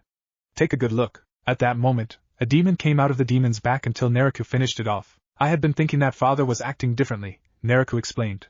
He had been possessed by the demon. Too bad about those slayers. Bury them in a corner of the garden. Yes, my lord. Naruto and his friends were heading to the demon-slaying village. This isn't good. No one know where the village really is, Miroka said. All they know it's in the mountains, Kagome said. Well, if I had to guess, I would think the village would have some kind of walls and watchtowers surrounding it for defense in case demons tried to attack, Naruto said. Let's just find it, already. Inuyasha responded. I think Inuyasha just wants to steal the jewel fragment from them, Shippo said. It wouldn't be the first time, Naruto responded. I just hope they don't try to slay us in the process. Just then, an ominous wind blew through the area. Naruto sniffed the air. Something is coming, a whole lot of something. Just then a horde of demons flew through the air. A horde of demons? Inuyasha responded. But what are they doing? Kagome asked. Where are they going? I don't know, but we gotta stop them. Naruto charged forward. Right behind you. Inuyasha responded. Back at the palace, Sango, who wasn't quite dead as they thought, broke out of her grave, still gravely injured as she struggled. At that moment Naruto came out, and saw that Sango wasn't dead. At the demon-slaying village, hordes of demons attacked those left behind, killing everyone in their path as someone among their ranks took the shards that were in the Slayer's possession. The next morning Naruto's group found the Slayer village burned and demons and Slayers slaughtered. Ah man, Naruto said. This place looks worse than the Leaf village after it was attacked by sand and sound ninjas. No mistake. This is the village of the demon slayers, Inuyasha responded. Kagome looked around, as if trying to find something. What's the matter, Kagome? Inuyasha asked. I don't sense the presence of jewel shards, Kagome explained. Meaning, we're too late, Miroka responded. If we go after them now, we can catch up. Shippo suggested. First let's bury the dead, Naruto said. It only seems right that they died protecting their village that they are respected as warriors. I can create several dozen clones to help speed up the process so the demons don't get too much of a lead. Fine by me, Inuyasha responded. Just then they heard something moving. From behind a building a human-sized two-tailed demon cat came out with a demon in its jaws. A demon survivor, Inuyasha said. Wait, let me talk to it, Naruto said. What? It's a two-tailed cat demon. I'm a nine-tailed fox demon, Naruto said. Maybe I can talk to it and gain some info. It wouldn't hurt to try, Miroka agreed. There's no need for that, Naruto, said a familiar voice. Huh? Naruto responded. Back off, Kirara. These people are not enemies. Why don't you go get the package I brought with me? Kirara dropped the demon and left the site, but not before a certain flea demon jumped off her and jumped on Inuyasha's nose only to be squashed. Myoga, Naruto said. What are you doing here? Kagome asked. You guys know this guy? Moroka asked. He's Inuyasha's vassal, Shippo explained, or tries to be. Kirara returned with a sheathed katana. Ah, thank you, Kirara, Myoga said. What's that? Shippo asked. That would be Naruto's new sword, Myoga said. My sword? Naruto took the sword from Kirara. Then a ball of flame surrounded Kirara and shrunk down until the cat demon was in its small but cute form. It's so cute, Kagome said. Naruto unsheathed his new sword and found it a good 4-foot-length well-balanced sword. It took a while with your fawn, but the sword should be able to help you access your powers with ease, Myoga said. Sweet, Naruto responded as he shaked at his new sword and strapped it to his back. But wait, how were you able to convince the Slayers to help you? Aren't you a flea demon? Yes, well, despite their reputation, the Slayers do believe in good demons, Myoga explained. Kirara here is proof of that, as she lives with the demon Slayers peacefully.